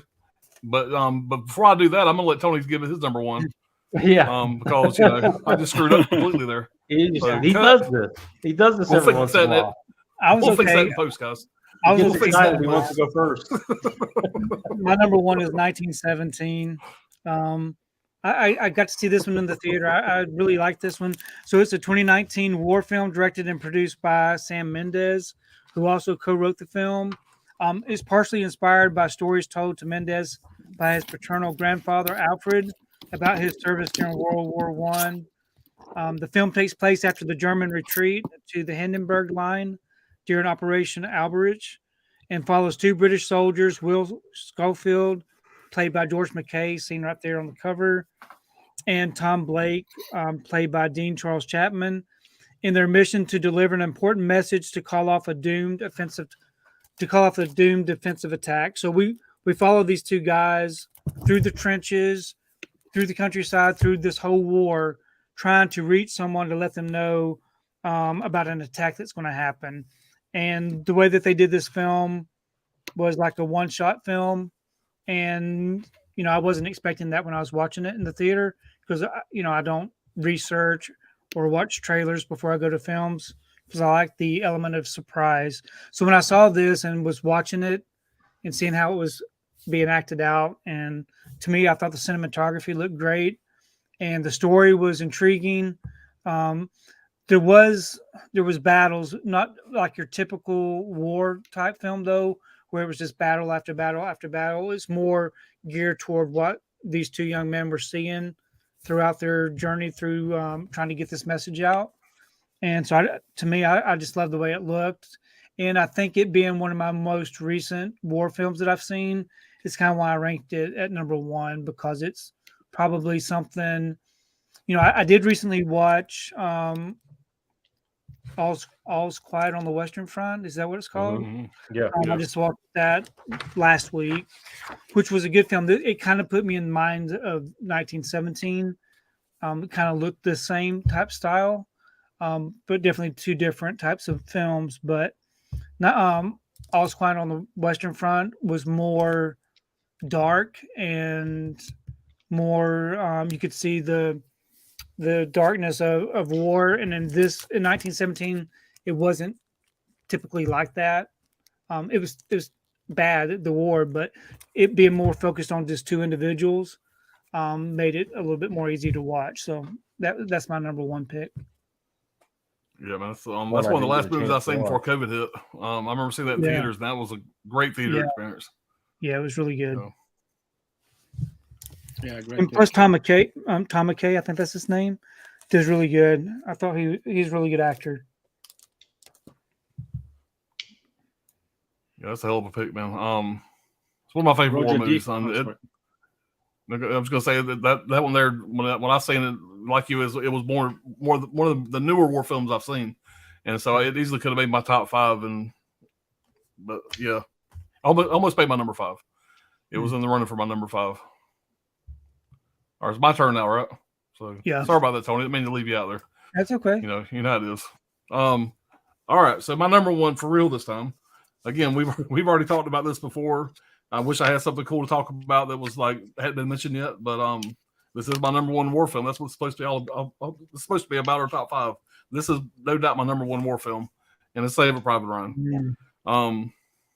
It's what can I say about this movie? From the opening shot, I'm enthralled the entire movie. I don't get bored with this movie at all. There's so many great scenes in this, so many great characters. I don't want to talk about this for too long because this has already been mentioned before, and I've talked about this in one of our top 5 streams that we did a while back. But I'll just go over some of the high points that I like about it. I mean, obviously directed by Steven Spielberg. You got Tom Hanks, Matt Damon. And the thing about Matt Damon is, in this movie is, Steven Spielberg wanted to cast kind of an all-American looking kid, kind of an unknown actor to play Ryan in this movie. But what he didn't realize is that Good Will Hunting was going to drop before this movie was released, and he became like an overnight superstar. So by the time this came out, everybody knew Matt Damon. So I kind of blew up in Steven Spielberg's face to a certain extent. You got Tom Sizemore in this. Tom Sizemore, again, rest in peace. He just passed away. But Steven Spielberg had a contract with him basically, because Tom Sizemore was battling drug addiction. It says during production, Steven Spielberg gave him an ultimatum that he would be blood tested on set every single filming day, and if he failed the test once, he would be fired and would be his character Sergeant Horvath would be recast and reshot with someone else. Sizemore agreed and manages to pass all the tests, and obviously was in the film. Unfortunately, he would relapse into drug abuse several times later in his career. Ironically, he played a DEA agent in Point Break in 1991. Again, rest in peace, Tom Sizemore, but that was interesting, I thought. Barry Pepper plays my favorite character of the whole movie, Private Jackson, the sniper. I love the sniper in this movie. That's some of my favorite scenes in the entire movie. He kisses his cross. Great character. You feel like you're there with him. A very early role for Vin Diesel in this. Ted Danson is a very small part. Paul Giamatti, another great actor, small part. Dennis Farina from all the Snatch and the other mafia movies, whatever. I mean, other movies like that. Dennis Farina. I wish I had a picture to throw up here. I'm sure everybody recognizes who that is. You don't recognize his name. But just a great cast, a great movie. And one thing about this movie that's probably going to always keep it above the Full Metal Jackets and the Platoons, like I said before, my father-in-law that I passed away in 2010, I think he was 94 when he passed away. He was in World War II, and he never talked that much about it. But I know he was within like 50 miles of where this opening scene happened. He was over there when that stuff happened. And when me and my wife had first got together, we were moving into our first apartment together. He was an older guy. Of course, he was, in his high 80s then. He was sitting on the couch. I was watching Saving Private Ryan on TV before they showed up. They came over to kind of give us a hand, hang out with us, eat lunch while we were moving in. And he's sitting on the couch, this movie's on. And I look over there and I see he's watching the opening scene for Saving Private Ryan. And he sat there and watched the entire movie, didn't say a word, just stared at the screen. And, and I sat there and watched the first hour of this movie, give or take, whatever, with him. And to actually watch this movie with somebody that was in World War II and to see the expression on his face, because I know the man, and to see how he was acting different watching this movie, it kind of hit home for me a little bit. It was kind of surreal. But like I say, he never talked about it. He never talked about anything like that. But just getting his reaction watching this movie, you could tell it was pretty accurate to some extent. At least I'm guessing anyway from his portrayal of how he reacted to it. I thought that was always kind of cool that I got a chance to do that with him before he passed away. That was kind of cool. So that's another reason why I got a special place for this movie here, just that memory. And I said before, the cinemas were instructed to turn up the volume. I already said that part. The Department of Veteran Affairs set up a special 800 number to help the hundreds of former soldiers who were traumatized after seeing the film. Another proof this movie is just obviously accurate as hell. It was the highest grossing film of 1998 in the United States. It was also the last R-rated film to leave the yearly box office until American Sniper, the one that Brad mentioned earlier, 2014, which coincidentally also had a military theme. Great movie. It hits from the very beginning. There's so many great scenes in this movie, such great friggin' acting. The scene that sticks with me the most, I don't remember the guy's character. I didn't write it down, whatever. But when the guy stuck up in the top of this, during the final battle, you got the guy up there in the room, whatever. The German soldier comes in. They're both out of bullets. It turns into a knife fight. And when he slowly stabs the guy, help me out here, guys. What's his name? The actor's name. Anyway, when he's slowly stabbing the guy, and the guy's telling him, no, don't, whatever. That whole scene is so friggin' powerful. And you got the slime ball that's down there, the wimp that's down there in the hallway that could have killed the guy. Yeah, he just lets it happen. But that scene there is just like let go earlier. It's the same guy that let go earlier. Exactly right. But that scene is the most powerful for me in the whole movie. It's my favorite scene, at least the one that's the hardest to watch. But the sniper scenes, anything with that sniper in the movie, I'm there. I love his character in the movie. It's just a great movie, man. If I'm going to watch a war movie more than any other war movie, this is the one I'm going to throw on for the most part. I've probably seen it the most more than any of these others. That had to be my number one. And again, I wish I could have talked about something a little cooler, a little more not so obvious. But I'm not as cool as Brad. I couldn't pull Starship Troopers out of my ass on that. Yeah, well, I knew that was going to be your number one, or at least top 5 for sure. I do love Starship Troopers. These screams, we're going to war. It's absolutely a war movie. Yeah, I agree. And by the way, whoever, maybe I haven't read it yet, but somebody in the chat, I read it just a minute ago. Somebody in the chat was saying that why would I pull Inglourious Bastards? Why would I call that a war movie right here? I looked up on IMDb, whatever, and it literally says war movie. When it says the genre. Right on the top, it says adventure, drama, war is what it says. Yeah. I know it's the Quentin Tarantino universe. It ain't accurate. I mentioned that. But Saving Private Ryan isn't accurate either. So yeah, it's fictional. Yeah. So, doesn't matter. Well, it's a war movie. It's a war movie. My number 3 had Bigfoot in it. Yeah. All right. I think that's where we left off at. I read this one, but it goes into the next one. Scolder, we both know your number one is Defending the Red Line. Scolder disagrees. Yeah. Dirk says Full Metal Jacket is highly underrated and doesn't get talked about enough. I don't agree, Dirk. I don't think it's underrated. Everybody knows about it. Everybody talks about it. But okay, I said three kings in the aftermath of the Persian Gulf War. 4 soldiers set out to steal gold that was stolen from Kuwait, but they discover people who desperately need their help. Yep. Jamie Foxx and George Clooney, and who else is in that? Ice Cube. Yeah. Ice Cube. Yep. There's 4 of them. Chris says, one other guy. Hot damn Starship Troopers for the win. We're gonna kill you and all your effing race. Yep. Training says Scolder hates Terrence Malick and a little inside joke. Is Memoirs of a Geisha a war movie? It's set during a war.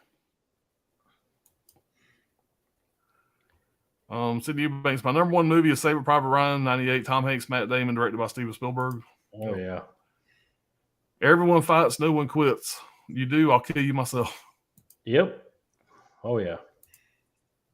Starship Troopers, didn't see that coming, but great choice, Brad. It's killer. Yeah, Brad loves Come and See. I wanted to like it. I want to see. I'm going to watch it again. I bought the stupid Criterion, but he's like some girl turns him in or some shit. They're like playing in the mud or something. She doesn't turn him in. She saves him. Whatever. But this guy's whining and crying over nonsense. He's 12 years old. Traumatized. He's traumatized at 12 years old. Yeah, so what? That's what happens to kids all the time. His whole family is killed. Mm-hmm. Yeah. He's alone. Well, I wish I'd seen it so I could jump in on the argument, but I'll comment later. It's not dark enough for me.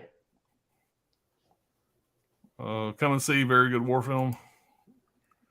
Chrissy, I would add The Devil's Backbone to watch after Come and See. Yeah. Guillermo del Toro, I think. Lee says, I know All Quiet on the Western Front is due a physical release soon. Any views on it, guys? I thought it was outstanding. Yes. Yeah, I liked it. I've heard good things. Yeah, me too. What do you think about the original? Never seen it. What do you think about the original? Have you seen the original? I saw it for the first time now before the stream. The one from 1930. Yeah. Yeah. I liked it better than the new one, but I like both of them really, really good. They are totally different though, but in the way they are telling the story. Yeah. Right.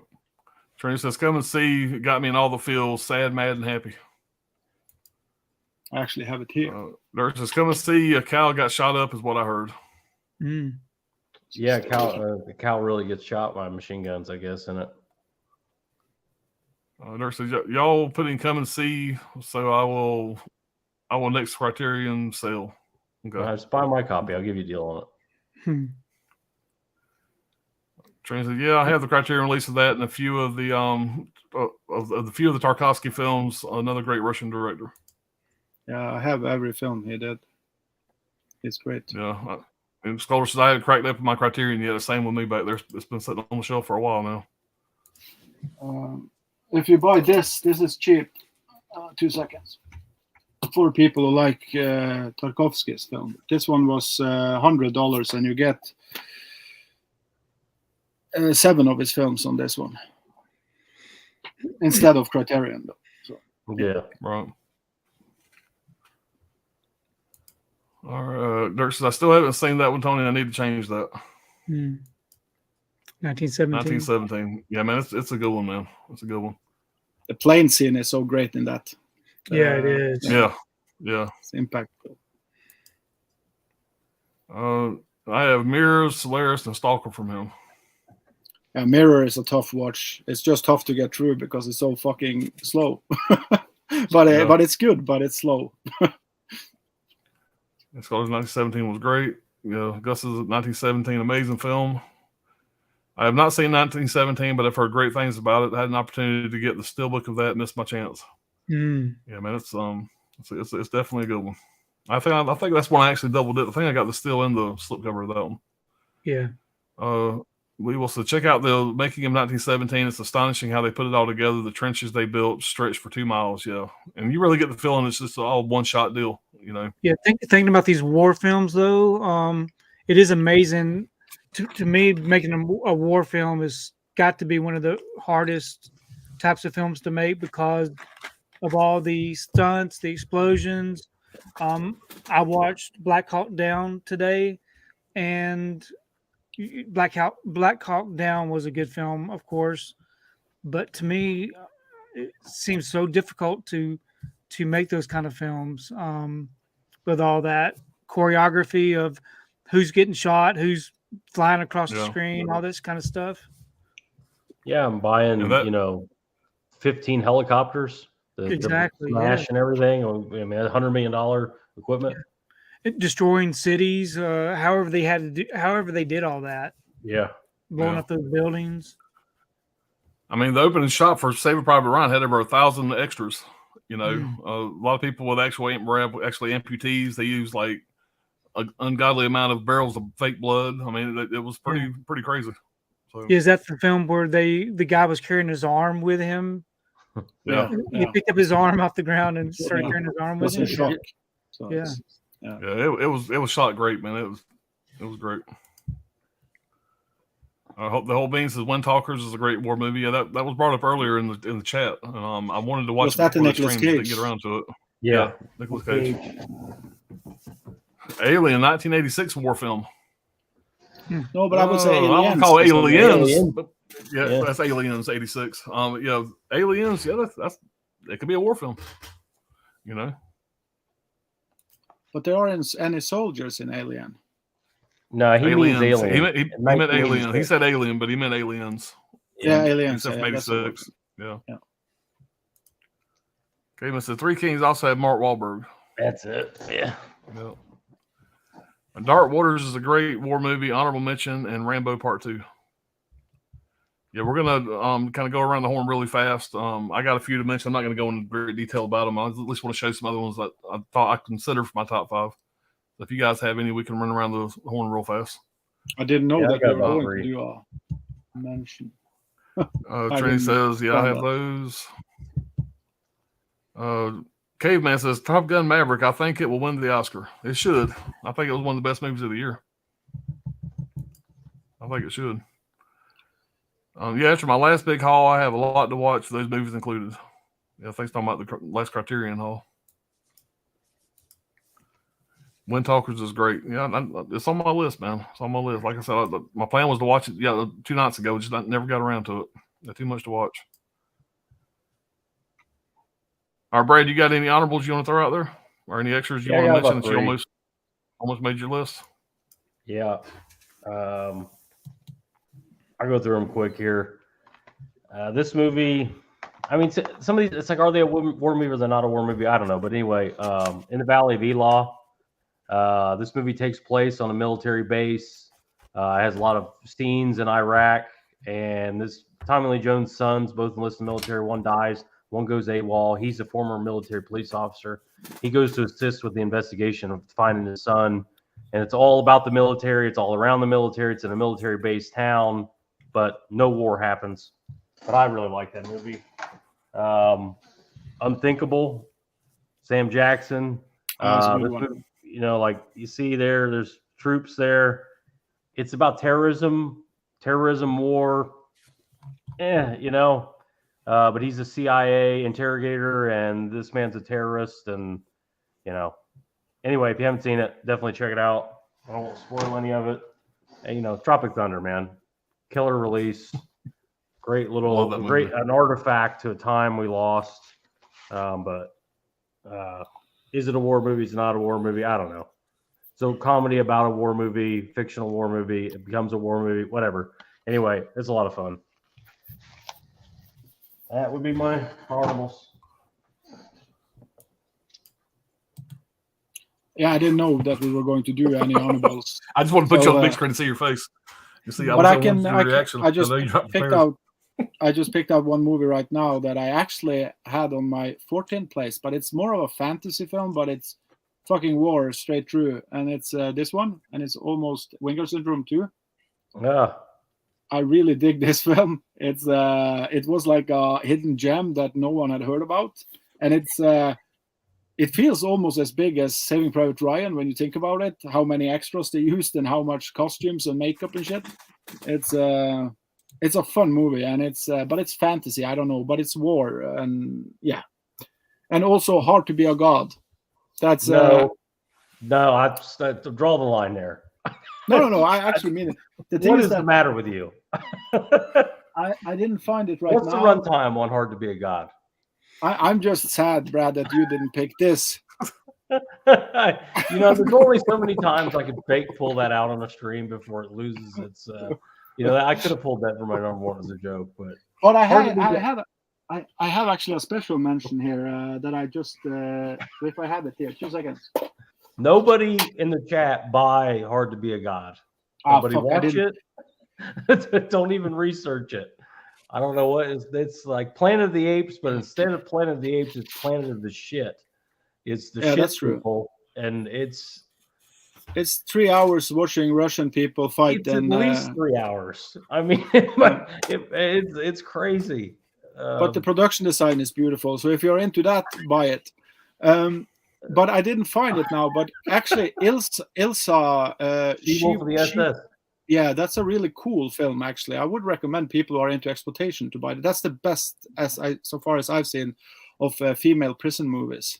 It's a Nazi exploitation movie, and yeah, it's a lot more watchable than Hard to Be a God, which is a Kino release. If you're interested, the Kino sale coming up. Yeah, I don't remember which company I have it from. I think you have a different release. It's not Severin, or do you remember? Not Severin. Severin wouldn't put that out. But it's a big budget movie from Russia that if you have seen it, you will be proud, but you will never see it again. If you got through it. Jesus. But another American film actually that I think never gets talked about is the one where the Russians are attacking with Patrick Swayze, because I just Red Dawn. I just rewatched it, and I remember hating it when I was young, but I loved it now. I loved that movie when I was kid. Man, I loved it, man. I think I got some copies of it back there. I think I saw it when I was like 8, and I didn't understand what the fuck was going on, you know. So, but I rewatched it now, and I love that film, and it takes up a different kind of war in a way. So, yeah. You're getting attacked on America's Soul, man. That's also the first PG-13 movie, by the way, in the United States. So, yeah. Well, was it going down or up or? Well, I'm not. Don't quote me on this, but I want to say that the second Indiana Jones movie is the one that kind of led towards the PG-13 rating. Because that movie was pretty hardcore for kids, and so I think they ended up doing a PG-13 shortly after that. Red Dawn was the first official movie to get the PG-13 rating. That's been a long time ago, but I remember seeing the trailer on TV, which is you didn't have internet back then. Trailer on TV and seeing the PG-13. What the heck is that? You know, but so that's it. Yeah. Since Brad was mentioning Starship Troopers, I will also say that one of my favorite films of all time And I also want to recommend another war movie, sci-fi war movie. It's Enemy Mind, I think, or Minds. Enemy Mind. Mind, Oh yeah, Yeah, I good love one. that film. Lou Louis Gossett Jr. and Dennis Quaid, Dennis right? Quaid. Yeah, yeah. pretty much just the two of them on screen the whole time. Yeah. Yeah.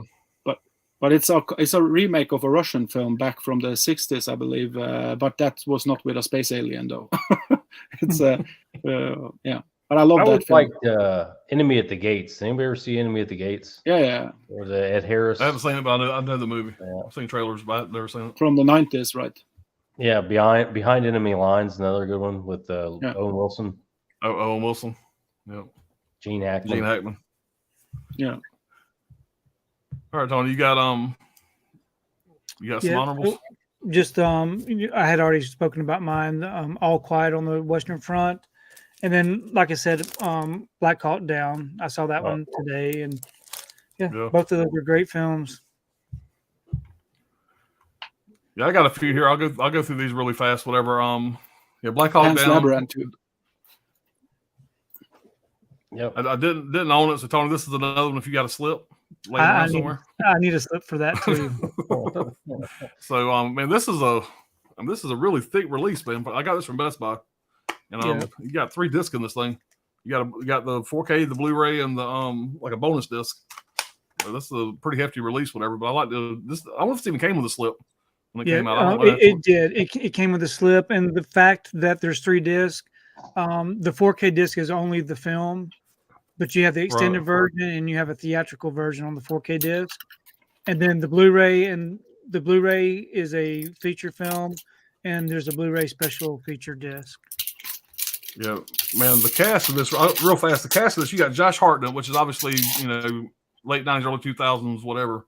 He was the main star in this. Ian McGregor, Tom Sizemore again. Tom Sizemore's great in this. You get Tom Hardy, I think, in his first movie role. And Tom Hardy looks scrawny as hell, man. You wouldn't even recognize him. But I've seen this movie before, didn't realize that Tom Hardy was even in this. I didn't Eric Bana, William Fincher, which William Fincher for the great movie Armageddon. That's what I love him from. Kim Coates. A lot of these names you may not recognize just the names, but you probably recognize the actors. Just a ton, man. And another one I don't think I have a physical release. But another one was The Patriot with Mel Gibson. I think that'd be another good one. Yeah. I liked it a lot too. You got We Are Soldiers, great one. I seen it before, but I bought this, rewatched it to get ready for the stream. Love it, great movie. Somebody mentioned this a couple times before. This just about made my number 5. I love this movie. Rewatched it again. This is the Umbrella release. Yeah, this is a friggin' great movie, and it's a weird movie for Michael J. Fox. It's probably the most the different kind of role. This is the Second World War. No, this is Vietnam. Vietnam. Oh, okay. Yeah, but Sean Penn, man, I love Sean Penn as an actor, and great movie. You also got what's his name? Riley, C. Thomas Riley, not C. Thomas Riley. What's his name? The guy from the fucking Anchorman movies. John C. Riley. John C. Riley, thank you. John C. Riley's in this as well. Very, very early role for him. You got John Leguizamo in this. But yeah, man, if you ain't seen Casualties of War, man, it's a solid movie. It's a hard watch. And like I said, very, very different kind of role for Michael J. Fox. Different than anything he's ever done. But that almost made number 5. And this one here almost made number 1, 2, 3, 4, and 5. But I couldn't take any of the other ones out. And that's the 2006 Rambo. Man, this is a violent ass movie. That shot that Brad put there in the opening, whatever, he kind of pops into focus in the background. All that's just great. Love this movie, but I put this in its own genre. This is a top 5 Sylvester Stallone movie. It's a Rambo movie. That's even more than a fucking war movie. It's a Rambo movie. It wouldn't be fair to put this as anything else. But that should have been in my top 5. That's one that hurt me the most. Leave it out. But yeah, that's what I got. Hey, Brad, do you have We Were Soldiers? I don't think I own a copy. I got an extra copy if you want it. Oh yeah, okay. Absolutely, man. Put this aside for me. It's a good movie, man. Next time I buy something from you, throw it in there. I'd appreciate it. And I also ordered Jarhead on physical media, and it's not coming to tomorrow. But I did watch it on streaming, and it's not going to make my top 5. So I was like, crap. So I got the physical copy coming, but even though that's another one that I enjoyed, but it didn't quite make the top 5. So we'll catch up here on the chat, and we'll we'll get on out of here, guys. I was back and forward, but is Gladiator a war movie? It's a lot of war in the opening scene, and it's like Rome was at war at that time, and it's the Gladiator War. So it's. I wouldn't argue. I would think it's more of a war movie than The Man Who Killed Hitler pick on and Brad Bigfoot. here, but yeah, thank you. but overall, I would say I wouldn't argue with it. You know, majority of the movie is more gladiator stuff, whatever. But I think it's definitely based on the time of the war. So I think we would allow that. Kind of surprised Braveheart didn't pop up anywhere. Yeah, it was my favorite movie when I was little. It's still good, but I don't put it that high. And now, I love the film. He just hates the Scottish. I love it too. I love it too. No, I love the Scotch. They are cool. They are like Norwegians. They don't sound great. Yeah. This is the best war movie. Come on. Yeah, maybe. Scholar said The Last of the Mohicans is a good war film. Yeah, that's a really good. I haven't seen this for ages. The Scholar, The Crimson Tide and The Hunt for Red October were underrated war films. Yeah. And Das Boot. I really like Crimson Tide. Gene Hackman, Denzel Washington. There's a lot. Again, I think Gandolfini's in that too. It's a good one. Have you seen Das Boot? No. I have not. That's my favorite submarine war movie. It's really good. I need to watch it. Watch the TV series then. The the old one though. City says great picks, Brad, on the honorable mentions. Oh yeah. Don't give him a big head. City says Hacksaw Ridge 1917 are my honorable mentions. Slaughterhouse 5 is a gem of a movie too. All right, Trini says I love Children of Men, not 100% war movie, but I'll have some more elements of war. Yeah. I would call it a pure war movie, me, but it's apocalyptic. Yeah. Because I have heard of Isla Miramontes, though I was born in the Soviet Union. I love that film. Enemy Mine, good one, Gizmo. Anthony says Tears of the Sun is another good war movie with Bruce Willis. Yeah, that is a good one. Oh yeah. See that? A lot of modern stuff in this top 5. A lot of really modern movies people had, which is good thing I think. The modern movie, the war movie, really benefits from modern technology and modern, budgets and everything. Right. The bigger the better. Class of 1984, Michael J. Fox is in that one too. Great movie, by the way.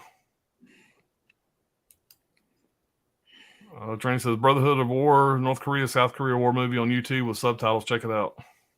Cool. Nice. Armageddon, War Against Meteors. Absolutely, man. That should be in every top 5. And he says Band of Brothers is a great war show. Yeah, it is. Yeah, absolutely. I mean, my son had that that metal tin set. I've always wanted to get whatever. I ain't been able to talk him out of it yet. He's got that old metal tin set, this whole series. I think it's DVD. No, it's Blu-ray. Blu-ray. He's had it for a while, so I don't know what it is. He's had it for a long time. Scholar says Pearl Harbor director's cut was nice. When I went and seen Pearl Harbor, I think that's the last movie me and my first wife seen before we got divorced. But in theaters anyway. But that movie there, I liked it. And then after I seen it, because I seen it pretty early when it came out, and everybody was shitting all over it. I thought, I enjoyed it. But everybody always shits. Yeah, but it's not. It's more like a. Could you say happy war movie in a way? It's like it's like a war romance, kind of thing. Really, I mean, yeah. But they were so happy when the Japanese bombed Pearl Harbor. So yeah, I see what you're saying. But the Japanese missed what they were supposed to hit. So. We take that serious over here. We only nuke the whole country, wipe them out after that. Yeah. October is great. And they're probably the best war series. Yep. Nice. Yeah, there you go. I never was into the Pacific, but the Band of Brothers is a fucking masterpiece. You still haven't seen the Pacific. No, I didn't like That's that. What I was talking about right there. They still got a seal too. Nice. Trench 11 set in World War One. Haven't seen that one. Spies Like Us is funny as hell. Yeah, I like Spies Like Us. That was back in the MTV days, man. They used to, of course, they made videos of that's back whenever MTV would always make like a music video based on the song of the movie for Spies Like Us. And they used to wear that thing out, overplayed it, show the trailer every other commercial. Yeah, it's a great one. Good Morning Vietnam. Yeah. Good Morning Vietnam is one of my favorites. It's a good movie. Yeah. As well as Combat Shock. Still ain't seen Combat Shock. Well, guys, that's it. Y'all got anything else y'all want to talk about or anything else y'all want to discuss? If not, we'll get on out of here. No, that pretty much covered it. So, Brad, what's WTF? Monday on the WTF, we're doing After Midnight. Yep. Me, Gizmo, Alan, Dirk, Anthony. So definitely, this was an interesting one. I finally got this in. Oh yeah, hell yeah, man. Yeah, it might not be as good on DVD, but give it a shot. But yeah, I just ordered that Arrow release of After Midnight. It's the bonus one that's got the other movie, The Battery, which you ain't seen. The Battery, it's a zombie movie. Imagine that happened. That's weird. Yeah, but I've seen the movie, but I've watched it on stream. I think I watched it on Shudder. So I'm excited about that one. It's a really great movie. I'm looking forward to watching it again. Unfortunately, mine won't be here by the time the stream starts. We'll come in like next Thursday. But so Tony, how about you? You got anything coming up you want to mention or throw out there? Yeah, there's all kinds of stuff coming up. I just can't remember what they are. I know you're always on something. You always have something going on. Yeah. When is your Arrow show coming? I don't know. I first week in April, hopefully I'll be able to do my room tour, my basement tour. I think I'm really going to try my best to do it the first week in April. I know I said that back at Christmas, and it's already April. Yeah, that's going to shut YouTube down. YouTube's going to be overloaded with viewers. That's going to shut YouTube down. Time goes finally release that. How many Arrow titles do you have, Tony? Do you know? Not off the top of my head. I don't know. We can wait. Go count real fast. We can wait. Not as many as you do. Not as many as Gizmo. Yeah. But Arrow is my biggest collection, so it's we might do an Arrow video sale haul maybe tonight, maybe tomorrow. Either way, we'll talk to the guys and see what's going on. We all bought stuff from the Arrow titles, and then Alan will be there because he was supposed to order, and we've all got duplicates coming, so he'll be buying our duplicates most likely. Yeah, we did a 2-hour stream where I threw everything in the cart I was going to buy from the Arrow sale, and they got busy the next day. And then Monday morning at work, I said, "Oh crap, the sale ended," and I didn't buy anything. So sorry, I wasted 2 hours of everybody's life. I do have a new video coming out Sunday afternoon, which is this afternoon, where I show my top 25 films in the 1990s. Okay. Nice.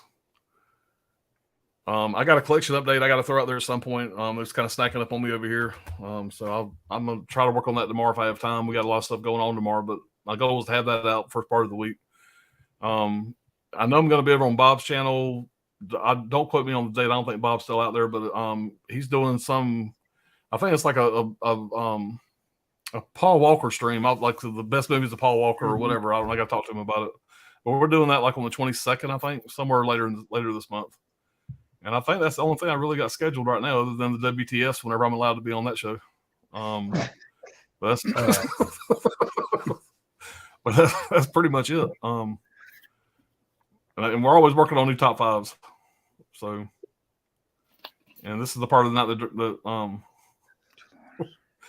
that Dirk Gizmo starts throwing up some of his obscure stuff.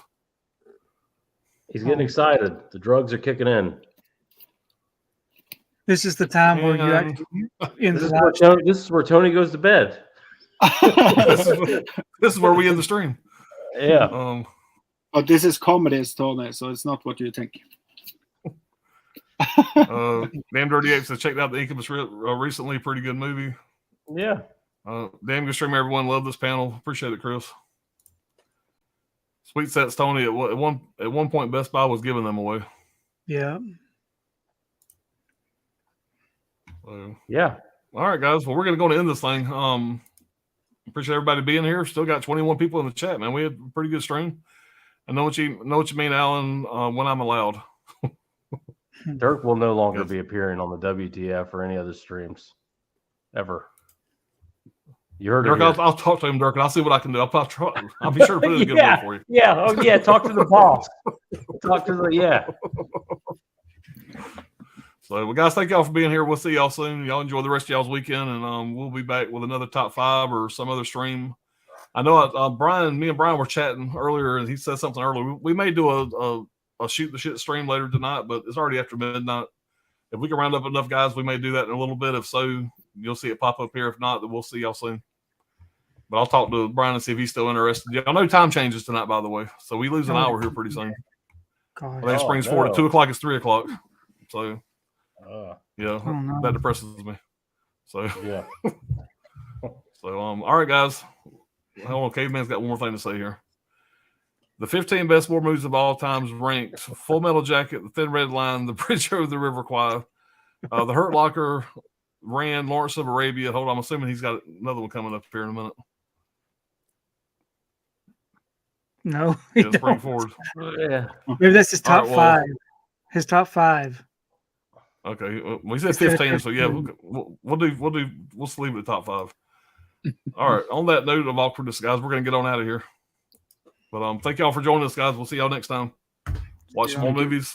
Check out some of these war movies. There are some good ones.